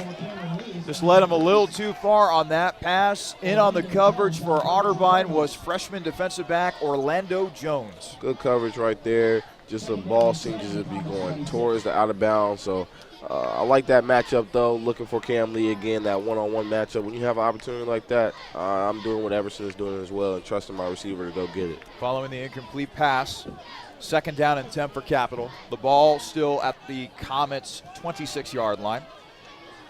Walters put in motion. Everson taking the snap, looking to throw, and it is out of the reach of Pickett. And that could have been a dangerous throw right there, almost intercepted by Charlie Hornacek, freshman defensive back out of Barberton, Ohio. We saw who he was looking for, just seemed to be going out of his range, nearly picked off. So now it's 3rd down and 10. Capital still at its own 26-yard line, stopping the clock with 7:19 remaining in the 3rd quarter. Capital didn't do so hot when it came to converting 3rd downs in the first half, going only 2 of 7. See if they can improve right here. Everson running for his life. It's caught by Cam Lee. Did he get the toe tap down? Yes, sir, he did. Now where are they going to spot it? They're going to spot it at the 36, a yard short. No, are they going to move the chains? Yes, they are. They're moving the chains. Thought initially with the way that they spot the ball, it would be nope. They're going to keep it as a 4th down. Boy, there's all sorts of confusion with the chain gang as they were trying to move it up. So they have to get it to the 37. They're looks like they're moving the chains right now. Oh, Lord. Some confusion. Now officials' time. Now they got to figure out.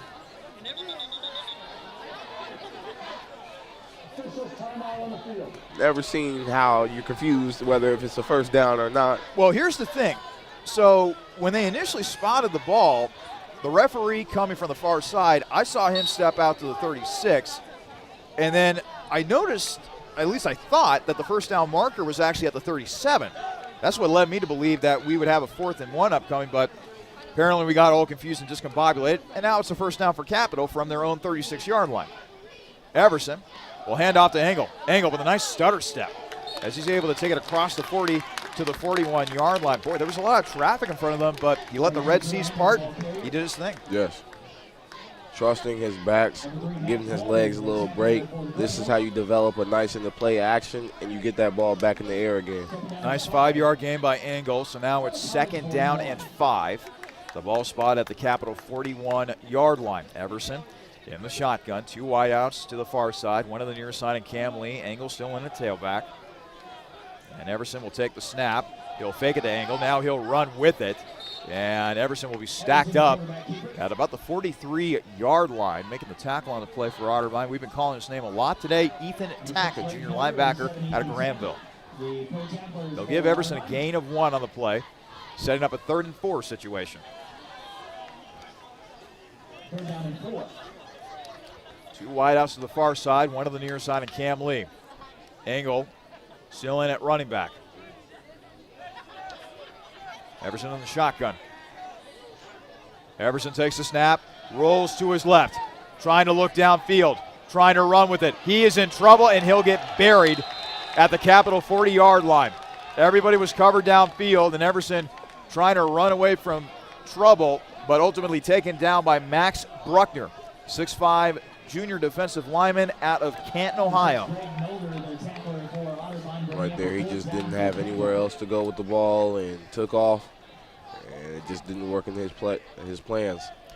This is where Capital needs a big punt from Cam Lee. He's been averaging around 45 yards per kick, and Capital would like nothing more but to bury Otterbein here and give them a long field to work with. Back to receive for Otterbein. Looks like Gavin Edwards.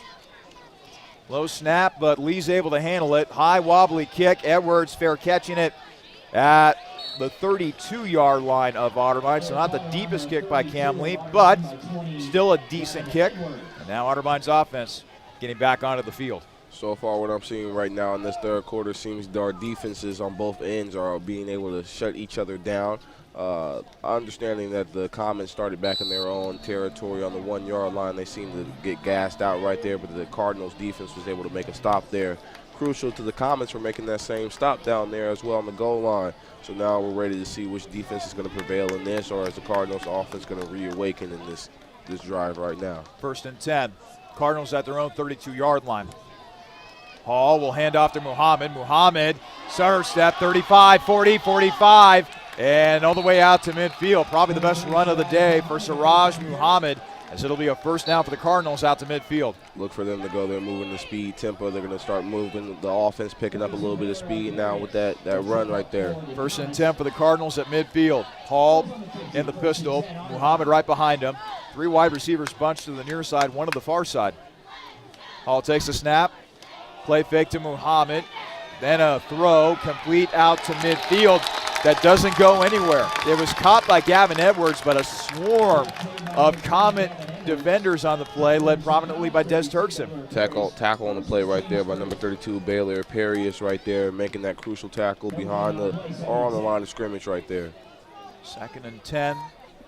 Ball still at midfield. Hall just now getting the play in for the Cardinal sideline. 3.5 to play in the third quarter. Capital leading Otterbein 26-17. Hall will take the snap, gives to Muhammad. Muhammad midfield into Capital territory, down to the 45-yard line. And we have a Comet down on the field right now. Looks like Zy Perry. They will walk off the field.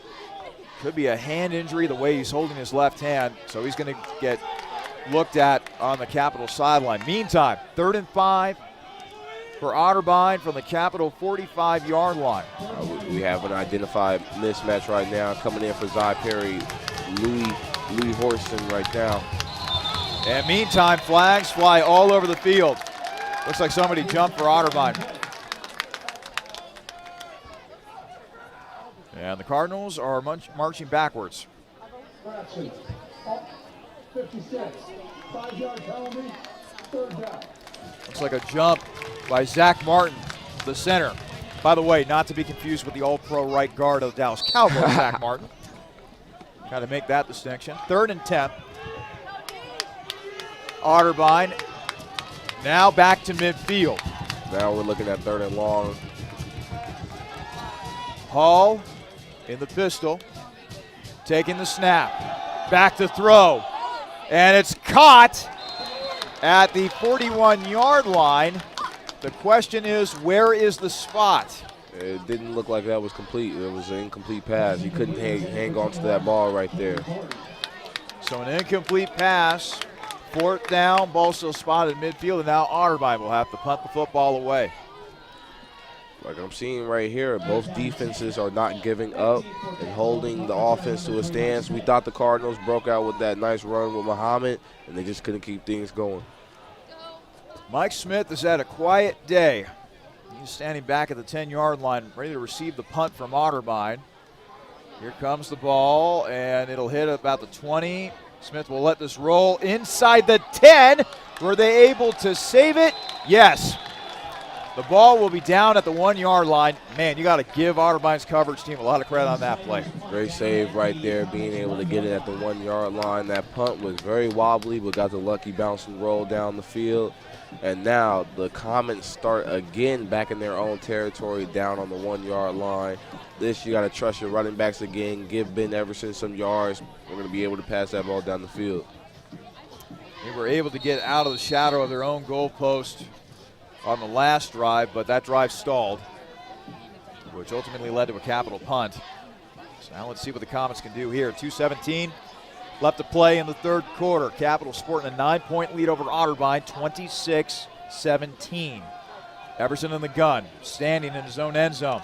He'll take the snap, and he will hand to Engel, and Engel will do his best to give Capital some room. He'll take it to the 4-yard line. That will be a gain of 3 on the play for Drew Engel. Redshirt freshman from Lorain, Ohio, has been doing yeoman's work out of that tailback position. Trusting his backs. It seems like I know that the depth of backs going down with an unexpected slight injury to Williams early in the first half. Engel's been able to hold down the field. 2nd and 7. Capital now at their own 4-yard line. Everson once again in the gun. Give it to Engel. Engel breaking off a couple tacklers, trying to spin his way forward across the 5, down to the 9-yard line. Slowly but surely, Drew Engel picking up yards for this Capital running game. Engel coming in only at 5'10", nice little shifty receiver, running back, being able to find those holes and creep through and pick up some extra yards. So now it's 3rd and 2. Capital at their own 9-yard line. 3 receivers to the far side, 1 to the near side, and Cam Lee. Everson in the shotgun. Engel still in at running back. He's on Everson's left hip. Everson back to throw. Looking, throwing over the middle, and is caught by Aurelius Walters as he'll tumble down at the 16-yard line. Nice catch by Walters. 1st down, Comets. For the 1st down, Everson was looking at all his targets, looked at his check down. Aurelius just sitting wide open in the middle. Can't pass up on that. Under a minute to play in the 3rd quarter. Capital still up by 9. They plan on having a couple more plays to run here before the end of the quarter. 3 wideouts split out to the far side. Lee once again to the near side. Engel still in at running back. Everson will now go back to throw. Looking, evades pressure. Still looking, running around, running for his life. Everson taken down inside the 10, back to the 8-yard line. Nobody was open. That was a covered sack, pure and simple for Otterbein. Everson was looking, trying to make something happen, tried to use his legs, was going back and forth. What should I throw? Should I run? And it just collapsed on him. Great job by the Cardinals defensive line for making that sack back there. And that will be the final play of the 3rd quarter. Off to the 4th quarter we go. Capital leading Otterbein 26-17. This is Capital Comets football on athletics.capital.edu.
Welcome back to Bernlohr Stadium. We begin the fourth quarter with Capital leading Otterbein 26-17. Alongside Jonathan Brown, I'm Charlie Danis. This is Capital Comets Football, athletics.capital.edu. Following a sack of Ben Everson, Capital facing a 2nd and 18 from their 8-yard line. Screen play, pass complete to Ben Zerby, the freshman out of Bellbrook, but he's only able to take it to the 13-yard line, so a minimum gain right there. And now a 3rd and long situation upcoming for Capital. You got to give Everson some time now. Hopefully both teams, normally it's a tradition, you throw your fours up. It is the fourth quarter, so hopefully the offensive line can give Everson some time here to make a crucial throw, to give Cam Lee hopefully some space in case of a punt, but looking for that first down. 3rd down and 13. The ball spot at the Capital 13. Everson in the shotgun. 3 wideouts. He'll go back to throw. Looking down the field, and is this a fumble? They say it's a fumble. Picked up by Otterbein. Now there are whistles, and it's going to be an incomplete pass. Everson's arm was going forward. That's a close one. That is a very, very close one right there. The ball was initially picked up by Colton Daup as he was trying to make his way to the end zone, but that will go down as an incomplete pass. And now Capital's got to be really careful here as Cam Lee will be punting out of his end zone. The offensive line just was unable to give Everson enough time to make a throw, and that's what they're just missing. But good credit to the Cardinals defensive line for being able to give pressure to Everson. Right now we're looking at Cameron Lee, hopefully to punt this thing, giving his team, his defense some space. Edwards standing at midfield. Cam able to get it away. And this will take a Capital bounce to about the Comet. No, all the way out to midfield, actually. Good roll right there for Cam Lee, although a flag was thrown back at the Capital 18-yard line, so we got to check the penalty here. Head referee Ted Sarama, he's been busy today. He's had to sort out a whole bunch of penalties for each side. I didn't see anything initially egregious on that play, so we got to see what the call is here. They bringing back the punt. Personal foul. Face mask. Return team. Number 26. 15-yard penalty. First down, Otterbein. So the face mask penalty will go against Vincent Fisher. He's a freshman defensive back from Springfield. So that's going to back things up for Otterbein as they will keep possession. Those penalties, they come back to haunt you. Yeah, understanding that we do know this is a rivalry game, and this is a very physical game right now. These lackluster penalties right now is costly, especially to the Cardinals right now. So instead of having the ball at midfield, the Cardinals will have to start this drive at the 35-yard line. That's their 7th penalty of the game. To the Capitals, only 1 penalty. That shows you which team has more discipline right now. Coach Fuse's squad playing with a lot more composure in terms of penalties in this game today. So it'll be 1st and 10 for the Cardinals from their own 35-yard line. It'll be a pass complete to the 34, and oh, what a hit! Zy Perry laying the lumber to Armani Burton, who was trying to make the catch. The Cardinals were trying to set up a screen that time, but man, Zy blew that baby up. Armani Burton is walking with a little limp now. He felt that. He felt that freight train come in by Zy Perry. Good job by Zy. It's been kind of tough for him today, having to cover Vandercote for the majority of the time, but delivering a blow right there. Now it's 2nd and 11. Cardinals from their own 34. And Hall loses the ball. Still loose, but recovered by Otterbein. Hall lost it. Great pressure by Capital that time. Ultimately recovered by Otterbein's Keaton Snyder. Being able to recover the ball right there, that could have been a costly turnover right there for the Cardinals. They cannot have any more turnovers or costly penalties right now. Now this is a 3rd and long situation right now. 3rd and 15. Cardinals now at their own 30-yard line as it continues to get darker and darker here at Bernlohr Stadium. It's been cloudy for most of the day. Hall taking the snap. Back to pass. Looking. Throwing. Caught at the 45-yard line, right at the first down marker. And that will result in a first down for the Cardinals. Making the catch was Jeb Jones, senior tight end out of Cold Grove, Ohio. And that hurts if you're Capital defensively. You can't have that. You have them 3rd and long, and now you're giving them hope right now. So now, renewed life for the Cardinal offense, 1st and 10 at their own 45. The give is to Muhammad. Muhammad, midfield in the Capital territory, 45-40, 35-30, 25-20. 15, knocked out of bounds around the 15-yard line.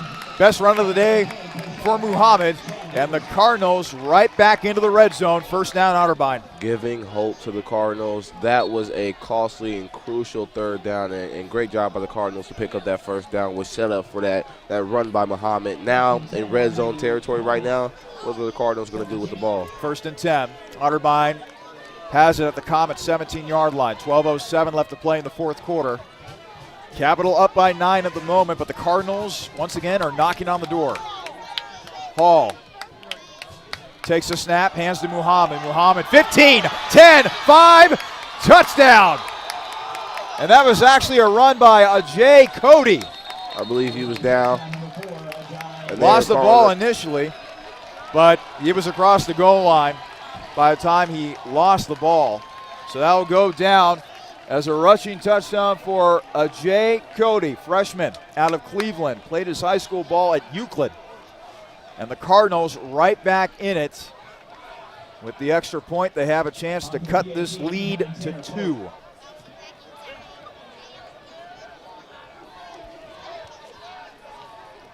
For the extra point, Tanner Pope. Snap back, hold down, kick is on the way. It is up, and it is good. We'll take a quick timeout. 11:52 remain in the 4th quarter. Capital 26, Otterbein 24. This is Capital Comets Football, athletics.capital.edu.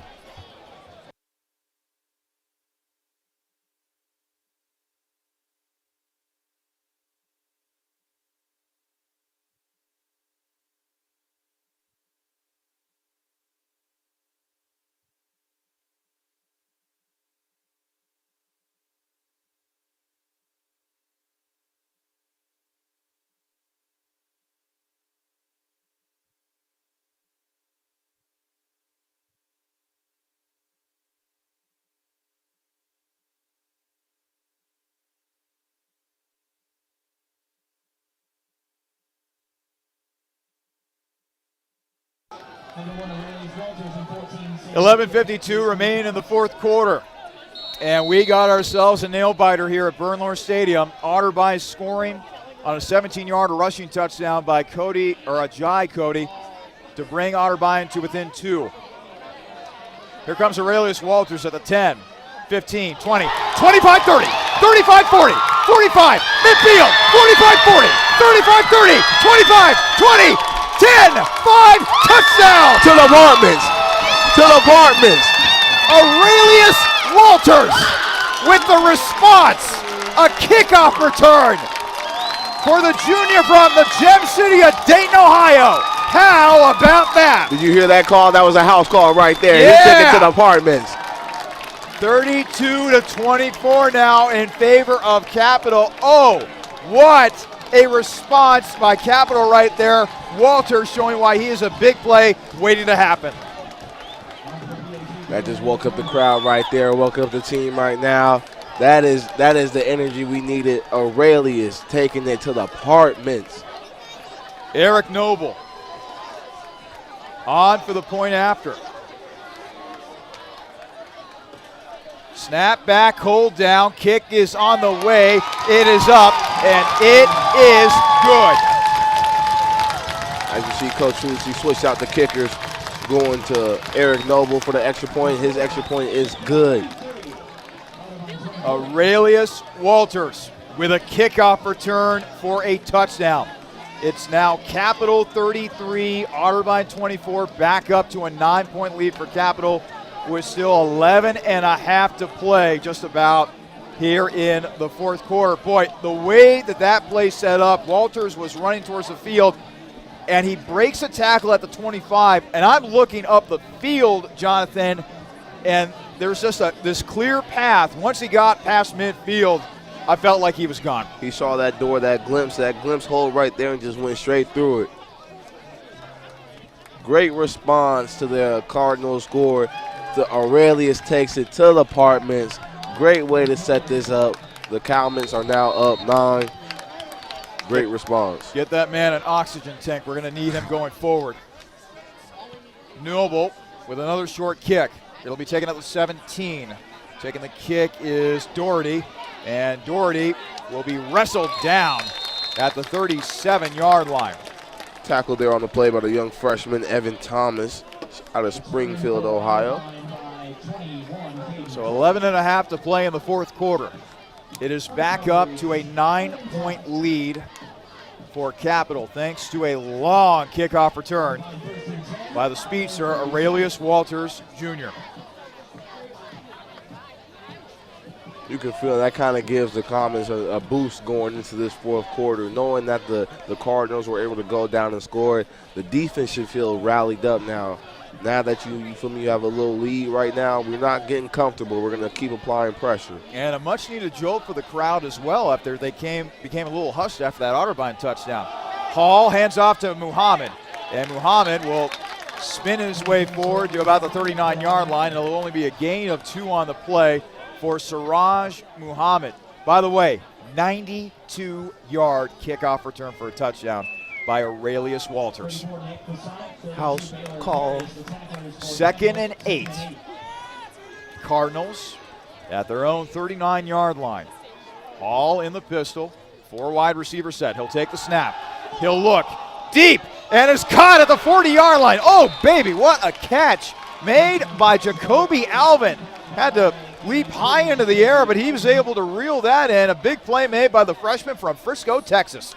Hall was able just to put it in his area, and he went up and got it. 1st and 10. Cardinals immediately back in the Capital territory, down to the Comet 40-yard line. Hall gives to Muhammad, and Muhammad stretched forward, but he's able to get past the line of scrimmage. This will go about as a gain of 2 on the play, as Muhammad continues to exhibit some strong running for the Cardinals. All it takes is those plays right there, that previous play right there, Hall to Alvin, as we have a injured Comet on the field right now. Can't really tell. It looks like a lineman. And getting to his feet, that's Kobe Swackhammer, a senior nose guard from Sunbury, Ohio. He's had a really good year playing in the middle of that defensive line for Capital. And so now a momentary pause in the action as they let Swackhammer get off of the field. 10:22 remaining in the fourth quarter. Capital 33, Otterbein 24. And it has already been an eventful fourth quarter. Jay Cody getting into the end zone from 17 yards out on a rushing touchdown for Otterbein. That brought Otterbein to within 2, but then moments ago, Aurelius Walters taking a kickoff back to the house, 92 yards, allowing Capital to extend their lead to 9. So now it's 2nd and 8 for the Cardinals from the Comet 38-yard line. Play action. Hall going deep, and it is incomplete, just out of the reach of Armani Burton. And on the coverage for Capital was Malik Davis, freshman out of Middletown. The receiver was able to break off and create some space. I believe Hall's eyes just got a little bit too big and was overthrew him by just a hair. 3rd and 8. The Cardinals at the Comet 38-yard line. 9:59 left to play in the fourth. Capital 33, Otterbein 24. Bryce Hall will set up in the pistol. A 4 wide receiver set, Muhammad the tailback. Hall back to throw. It's caught at the 40. And a good tackle made by Zy Perry as they were trying to set up a screenplay there for Vandercote. He made the catch, but Perry makes the tackle, and the Cardinals are short. Now they face a 4th and 3 from the Comet 33-yard line. Too far for a field goal, too close for a punt. The Cardinals will go for it. Hall in the gun. 3 wideouts to the near side, 1 to the far side. And Vandercote. Hall will go back to pass. He'll throw, and it's incomplete. Great coverage by Baylor Aparius as he bats the ball away from senior tight end Jeb Jones. A turnover on downs for Otterbein. Capital gets the ball back. Defense is rallied up. They got to keep this energy moving. The offense is now going to take that energy, and they got to protect this football and go ahead and put some more points up on the board. Great job by the defense. So Capital getting the ball back here. 9:14 to play in the fourth quarter. They'll have it 1st and 10 at their own 33-yard line. Capital already up by 9, and boy, we don't want to get ahead of ourselves, but the Comets, they got themselves a chance to really get closer to what would be a big win for head coach Brian Foos. It's a run play up the middle for Drew Engel. He'll take it across the 35 to the 37-yard line, and Drew Engel, he's been Mr. Consistent. 3 yards here, 4 yards there. 3 yards here, 2 yards there. He's been, like I said, having a dual threat right there with the running back depth going down with John Williams being out for the second half. Engel is showing up and taking his reps and doing what he has to do. Gain of 4 on the last play. 2nd down and 6. Ball at the Capital 37-yard line. And that clock is ticking. But Capital can ill afford here to take their foot off the gas in terms of their play calling. Engel, meanwhile, running with the football. And Engel trying to stretch his way to the 40, but instead he'll get stacked up, and he'll have to settle for the 38-yard line. Now with the Comets, we don't want to get comfortable in this situation, although we do want to draw the clock and wind it down. Do not get comfortable. Still continue to run your offense and move that football down the field. 3rd and 6. Capital at their own 39-yard line. Engel still in at running back. It's a 4 wide receiver set. Walters in the slot along with Pickett. And also checking in the game is Noah Meeker, Mr. Big Playmaker, at least today. Catch made by Pickett at the 45-yard line. And despite taking a major hit from Vincent Fisher, Pickett able to hold on. 1st down, Capital. Fisher thought he had him short. Meeker said, 1st down. Comets are keeping the ball moving. That's what we like to see here.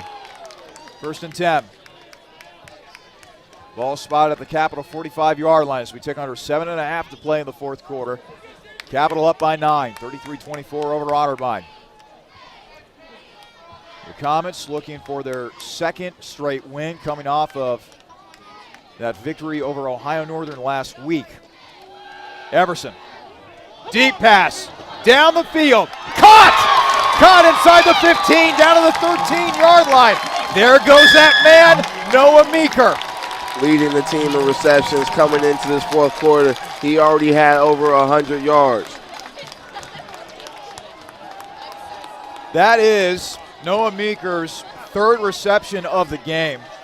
He already had 111 yards receiving on just those 2 catches, which, oh, by the way, went for touchdowns. He is nearing a career day in terms of yardage, but now a discussion. Didn't see a flag on that play, but there's a discussion back at midfield with head referee Ted Sarama.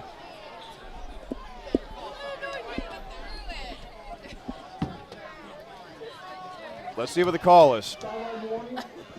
Offense, the first of the game, result of the play, 1st down, Capital. Okay. So a sideline warning against Capital. That's fine. The ball, meanwhile, will be spotted at the Cardinal 12-yard line. 1st and 10. How can you can't blame them. They got excited. Phenomenal pass right there to Everson to Meeker, who's now got 154 receiving yards on just 3 catches. He has averaged 51 yards per reception today. And how many touchdowns? 2. He's balling. We call that balling. 1st and 10. Capital at the Cardinal 12-yard line. Everson taking the snap. Back to throw. Setting up a screen. Engel with the catch. And Engel is immediately swarmed around the 14-yard line. Credit Greg Nolder, senior linebacker out of Zanesville. So he went to Tri-Valley High School in Zanesville. Everson, meanwhile, he just went to Zanesville High School. I would imagine those are 2 guys from the neighborhood that, got to square off against one another in high school football a time or two? Possibly, and now they're continuing that little rivalry here. No gainer on the last play. So now it's 2nd and 10. The ball still stuck at the Cardinal 12-yard line. Everson back to throw once again. Looking, scrambling to his right, running to his right. Still looking, and he's eventually ridden down at the 16-yard line.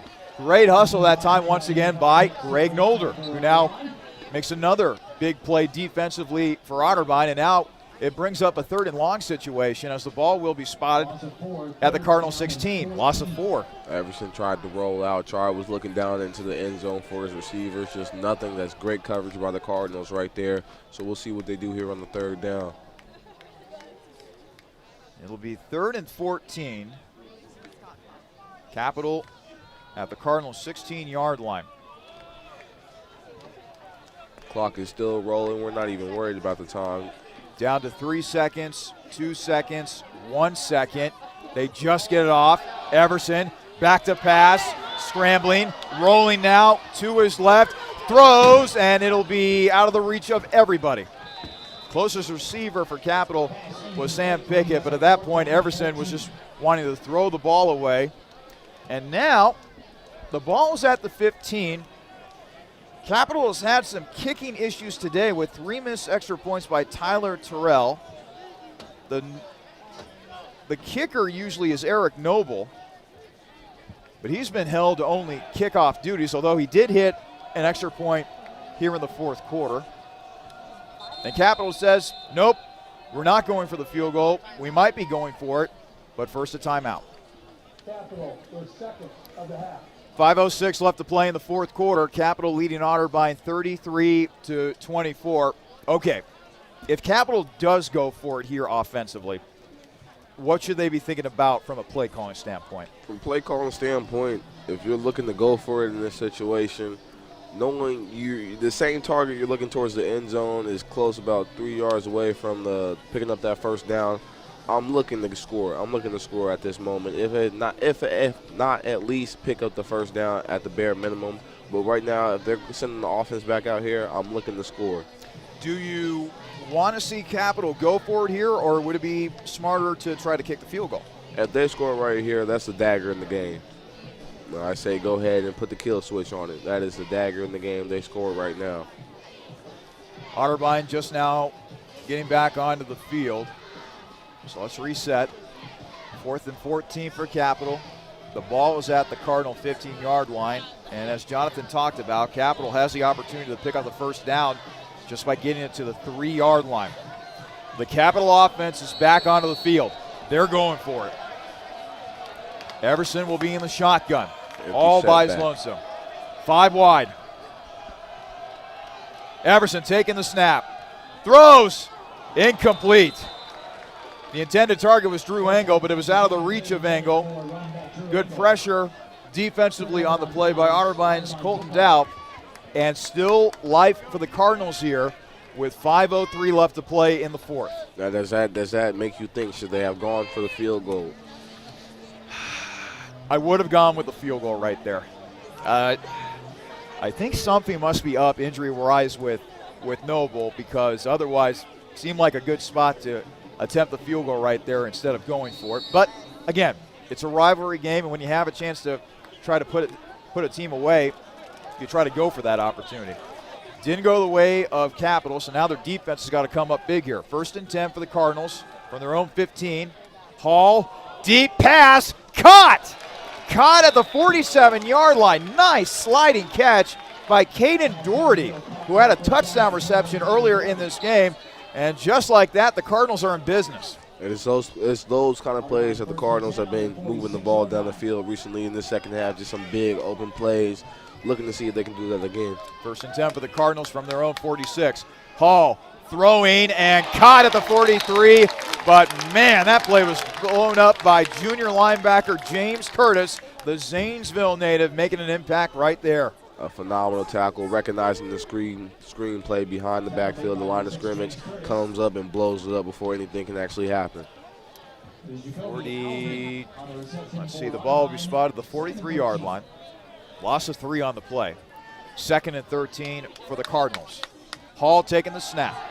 Back to pass. Heaves a deep one over the middle. It's caught inside the 20. Down to about the 15-yard line. Boy, have yourself a day, Caden Doherty, as he racks up another big play in the passing game. Malik Davis on that matchup right there. Nice thrown ball by Bryce Hall to put it right where only his receiver is able to get it. 1st and 10 for the Cardinals from the Capital 15. 3:50 to play in the fourth quarter. Capital leading Otterbein 33-24, but they give to Muhammad. Muhammad stretches. He's in. Touchdown. Cardinals. 15-yard rushing touchdown by Siraj Muhammad. And folks, this game is far from over. That just makes you go back and think, should they have taken that field goal right there? Because now you're setting up the opportunity for the Cardinals to, if they make this extra point right here, it'll be a two-point game. For the point after, Tanner Pope. And Pope has been solid kicking the football today for the Cardinal. And it is up, and it is good. We'll catch our breaths for a moment. 3:43 left to play in the fourth. Capital 33, Otterbein 31. This is Capital Comets football on athletics.capital.edu.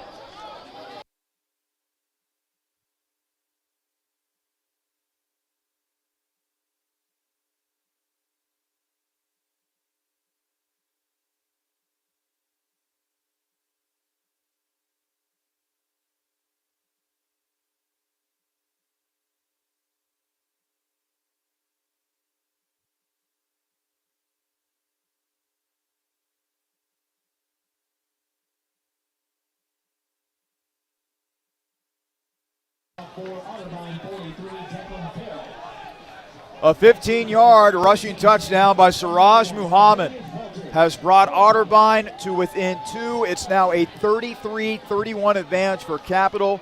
3:43 left in the fourth quarter, and a crucial, important offensive drive upcoming here for the Comets as the kick is away. This time they will kick away from Walters. It's Pickett. 20, 25, and he'll be taken down at the 26-yard line. Definitely don't blame the Cardinals for avoiding Aurelius Walters after he took one back to the house for 92 yards. So now we got to go back to that drive earlier before the Cardinals just scored there. Questionable play call at the end not to take those points. Now with the Cardinals down by 2, the offense now, instead of having to run a methodical offense to try to get the clock down, they're still going to try to run the clock, but now you have to be smart with your play calling here. 1st and 10. Capital will have it at its own 26-yard line. Otterbein does have 3 timeouts remaining. Capital has 1. Everson in the shotgun. He'll hand to Engel. No, he'll keep it himself. 30, 35, and he'll slide down around the 37-yard line. Picking up the first down right there. And more importantly, keeping that clock running as well. At the very least, Capital is going to try to play a game of keep away from Otterbein, and that's a good start right there as Everson does more work with his legs. That shows you the efficiency of Ben Everson this whole game, being able to throw the ball and run effectively. Cardinals just didn't know what to expect. So it'll be 1st and 10 for the Comets from their own 37-yard line as we're just about to hit the 3-minute mark here in the fourth. Capital nursing a 33-31 lead over Otterbein. Everson to Engel. Engel will simply go up the middle, and he'll be tackled at the 39-yard line. That'll be a gain of 1, and Otterbein goes ahead and takes a timeout. Their first of the half, they have 2 remaining. They're trusting that they can get a stop here right now on this drive right now, right here. Stops the clock with 2:54 remaining in the fourth quarter. Capital by 2.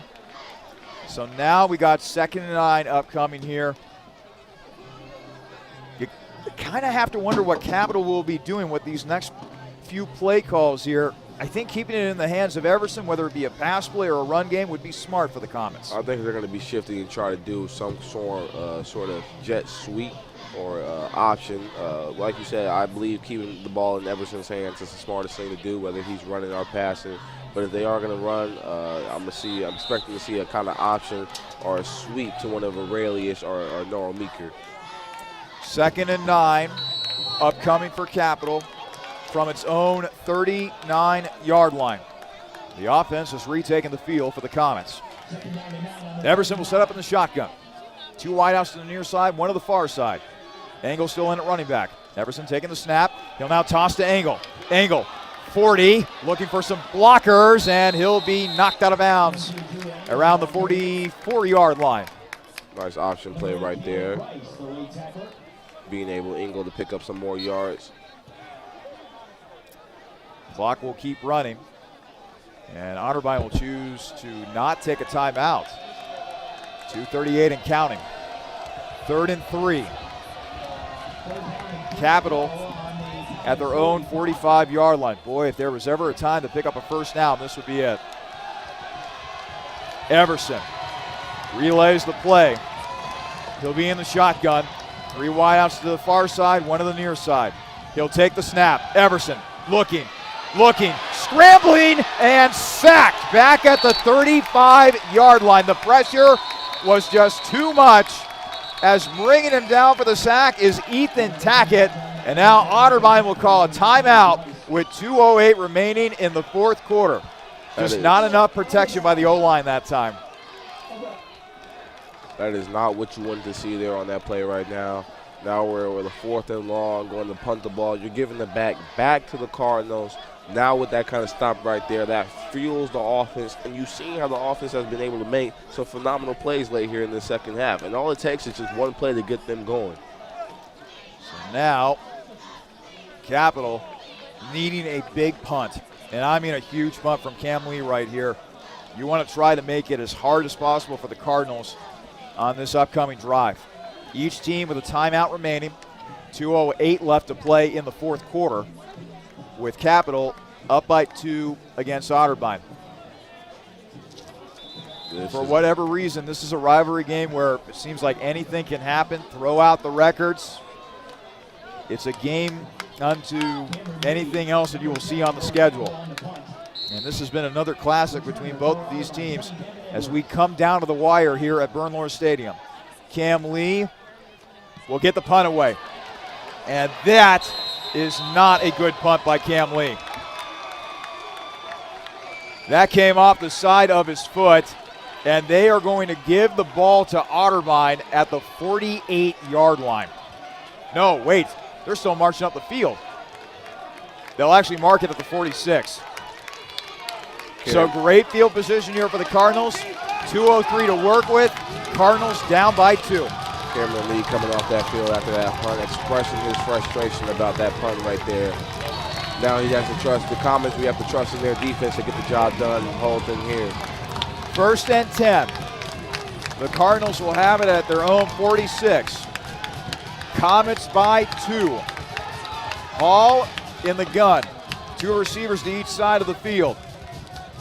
Hall back to throw. And the catch is made at the 47. A missed tackle into Capital territory. And a first down for the Cardinals right there, as Jeb Jones was able to slip a tackle to the 41. All it takes is one. That was the first play on this drive. All it takes is one. They got some momentum going. So now it's 1st and 10 for the Cardinals. Jones doing the smart thing, by the way, getting out of bounds, stopping the clock with 1:56 to play in regulation. 1st and 10 for the Cardinals from the Comet 41. Hall puts a man in motion. He'll go back to pass. He'll throw. It's caught at the 31-yard line. Another catch made by Marcellus Vander Cody. The freshman wide receiver has grown up right in front of our eyes today. Hall trusting his receiver, knowing to put it right where he can get it, using his big build to hold it, make sure they can control the ball. 1:43 and counting in the 4th. Capital with a 2-point lead. It'll be 1st and 10 for the Cardinals from the Comet 31. Hall back to throw. It's a halfback give to Muhammad, and Muhammad will scamper his way down to the 26-yard line. Now, Charlie, you got to understand here. Now, looking where Cardinals have ball placement, they have an opportunity. They can just run out the clock and get a field goal if they honestly wanted to. Very true.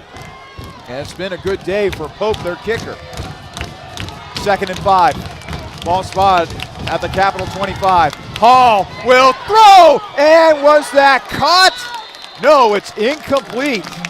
Nearly a spectacular toe tap that time by Marcellus Vandercote, but he just wasn't able to get the foot in. So now it's 3rd and 5, and the ball is spotted at the 25-yard line. This is a crucial 3rd down right here. This is a crucial 3rd down right here. 1:04 remaining in the 4th quarter. You can hear the crowd. You can hear the crowd getting rowdied up right now, getting loud. Hall in the shotgun. 3 receivers to the near side, 1 to the far side. Hall will take the snap. Back to throw, but then a whistle and a timeout is called by Capital. That's their final timeout of the game. Got to make sure they are set on defense. We're not having no confusion here. So 1:03 remaining in the 4th quarter.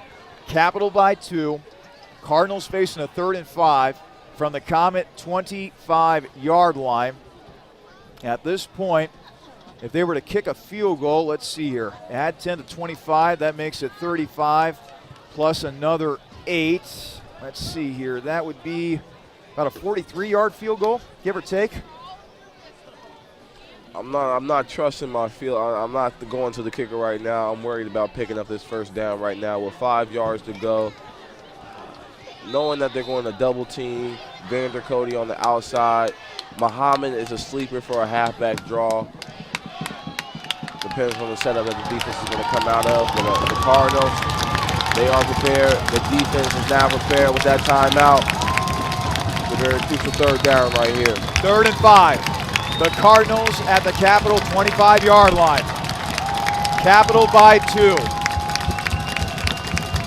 Hall in the gun, takes a snap, he'll throw, hit as he throws, caught at the 5, into the end zone, touchdown, Otterbein, making the catch, and going into the end zone is Jacoby Alvin, and Otterbein reclaims the lead with just over 55 seconds to go in the game. There seemed to be some miscommunication back there with the free safeties. It seemed like James Curtis, number 6, was communicating with his other safety, Baylor Perius, on who to cover, and somehow he got free, was able to make that phenomenal catch, and Otterbein is taking the lead. Pope now on for the extra point. Snap back, hold down, kick is on the way. It is up, and it's good. Okay, Capital will get one more opportunity here. Got to go for the touchdown. 55.7 seconds to go.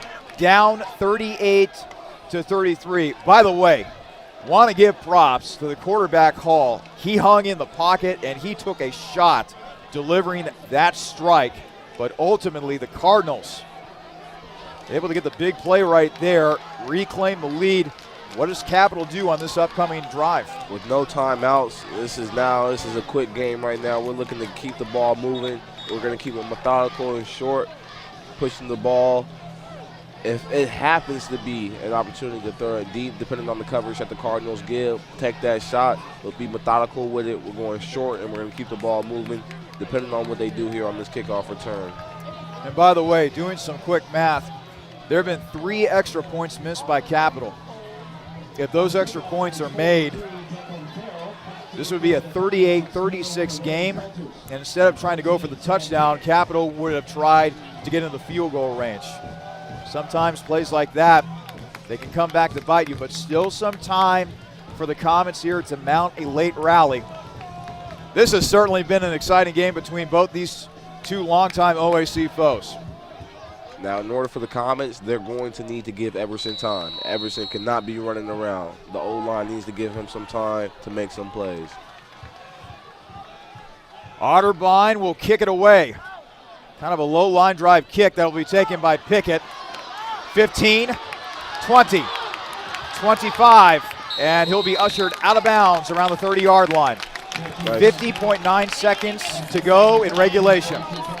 Good way to start off the half, to start this drive off right now on the 30. not bad field position to start off with. We know what the offense has to do. They're going to be methodical with it. Look out for a quick, short out routes. We're on this 2-minute drill right now. The O-line needs to give Ben Everson some time. He cannot be rolling around.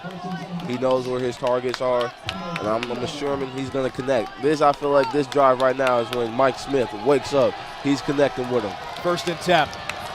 Capital at his own 30-yard line. Everson back to throw. Looking, throwing in the direction of Smith.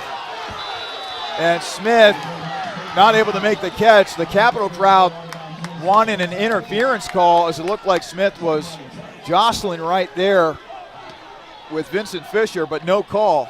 It'll go as an incomplete pass. 45.1 seconds to go. I told you he's looking to make that connection with Michael Smith right now, and that just was not it. Right now you can't be trying to force the ball downfield. Try to keep the ball moving until you get in a better field position right now. Everson will be in the shotgun. 2 receivers to his right, 1 to his left. Everson takes the snap, rolling to his right. Catch made by Cam Lee, but then Lee dropped it.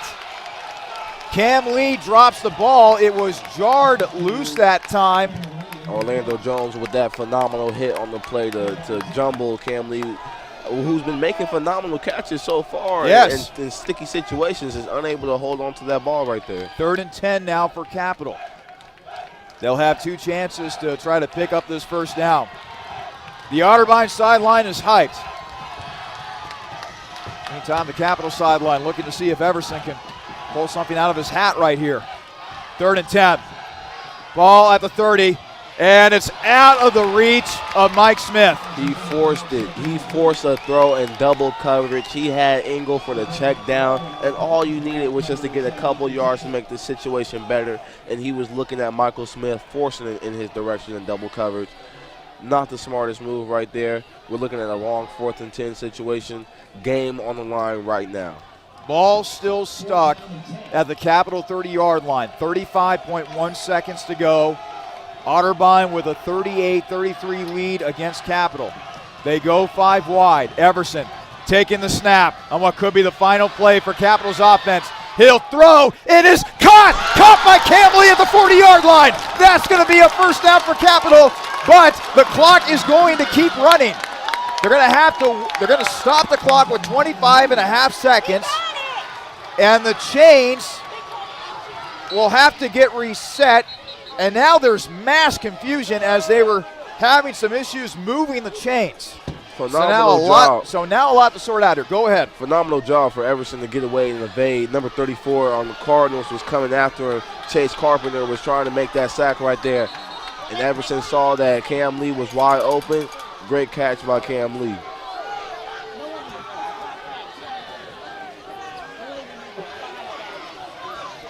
Tetsarama, I think, is wanting to get more time put on the clock, but his microphone has been malfunctioning seemingly all game.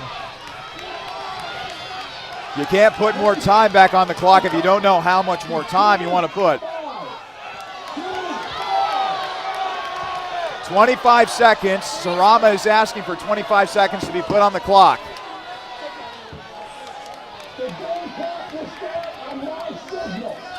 Game clock will start on Sarama's signal. Everson and Capital's offense ready to go. 22 seconds and counting. Everson throwing, complete to Cam Lee. He'll get out of bounds. Smart play right there. Out route, trusting Cam Lee to make that catch. 19 seconds now on the clock. Ball spot at the Capital 47-yard line. Leads to 2nd down.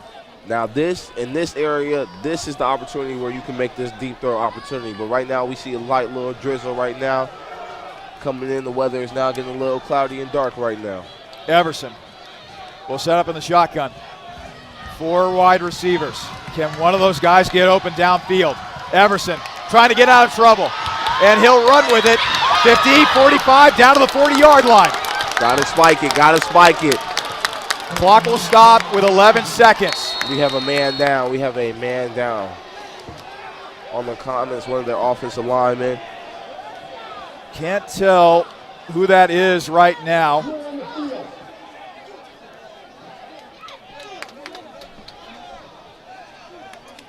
The ball will be spotted at the Cardinal 39-yard line. That's Brady Kuhn right there. So Kuhn will make his way to the Capital bench.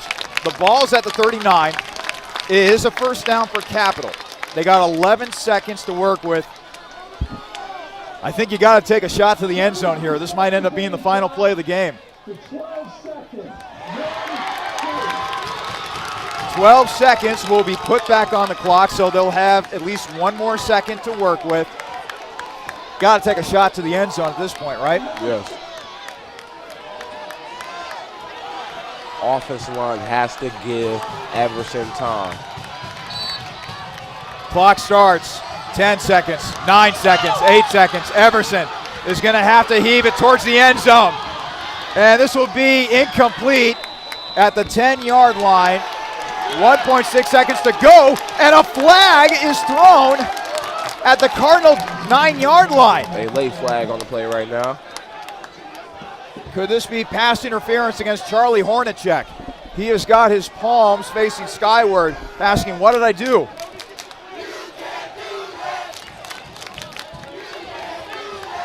Now, pass interference at the college level very much different from the pro level. Instead of the spot of the foul in the NFL, it's a 15-yard penalty. So in theory, let's see here, this would move the ball up to somewhere around the 22, 23-yard line. The referee's deliberating the call right now. They also got to figure out how much time to put back up on the clock. Right now on the scoreboard showing 1.6 seconds. Boy, this game has been... It's coming down to the wire. Absolutely. Back and forth affair in the 94th meeting all time between Otterbein and Capital. Otterbein taking the lead on a touchdown pass to Jacoby Alvin, and it is a pass interference call. And because it is a penalty, they will not immediately wind the clock. So one more play here for Capital. 1 second left. First and 10 from the 24. Everson to the end zone.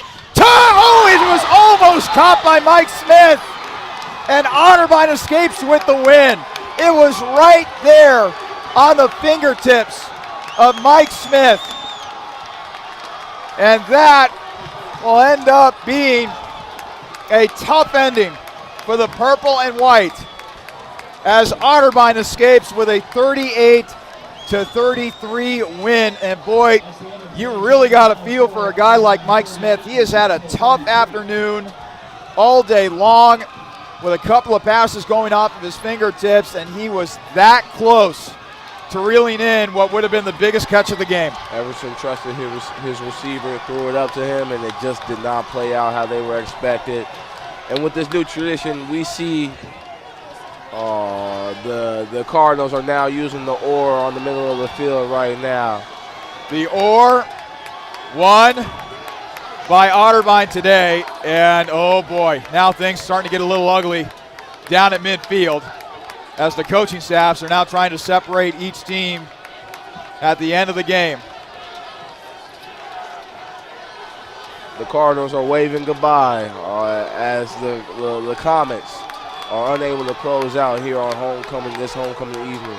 And now Brian Foos and Tim Daup having a war of words at midfield. Capital Athletic Director Dixie Jeffers now has to come out to midfield to calm things down a little bit. Daup and Foos still going at it at midfield. And folks, all I got to tell you is this is a rivalry.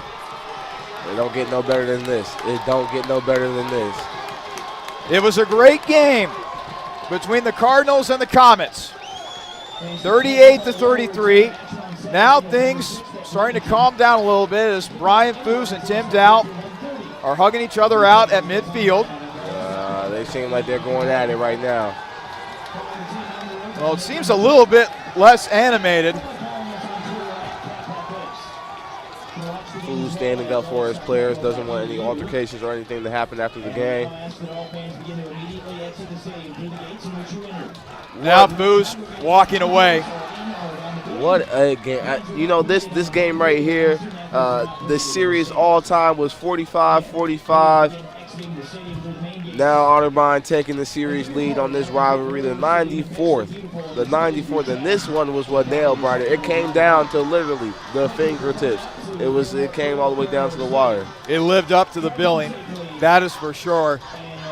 The Cardinals pick up their first win of the season and a conference win as well.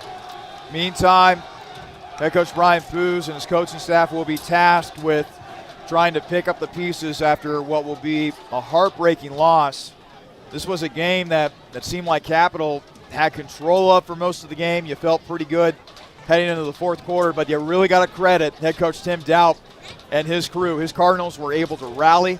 His quarterback, Bryce Hall, turned in a tremendous game as he continued to drive the Cardinals down the field time after time after time. And ultimately, it's the Cardinals that come away with a 38-33 win. You got to give credit to both of the quarterbacks. Both quarterbacks did a phenomenal job of leading their teams in this situation. Everson doing double work and running the ball and passing. Shout out to Bryce Hall as well, leading his team as a senior. It's a great job on both quarterbacks on their end. We'll take a timeout. When we come back, we'll wrap things up from Bernlohr Stadium. Again, the final score, Otterbein 38, Capital 33. This has been a presentation of Capital Commerce Football on athletics.capital.edu.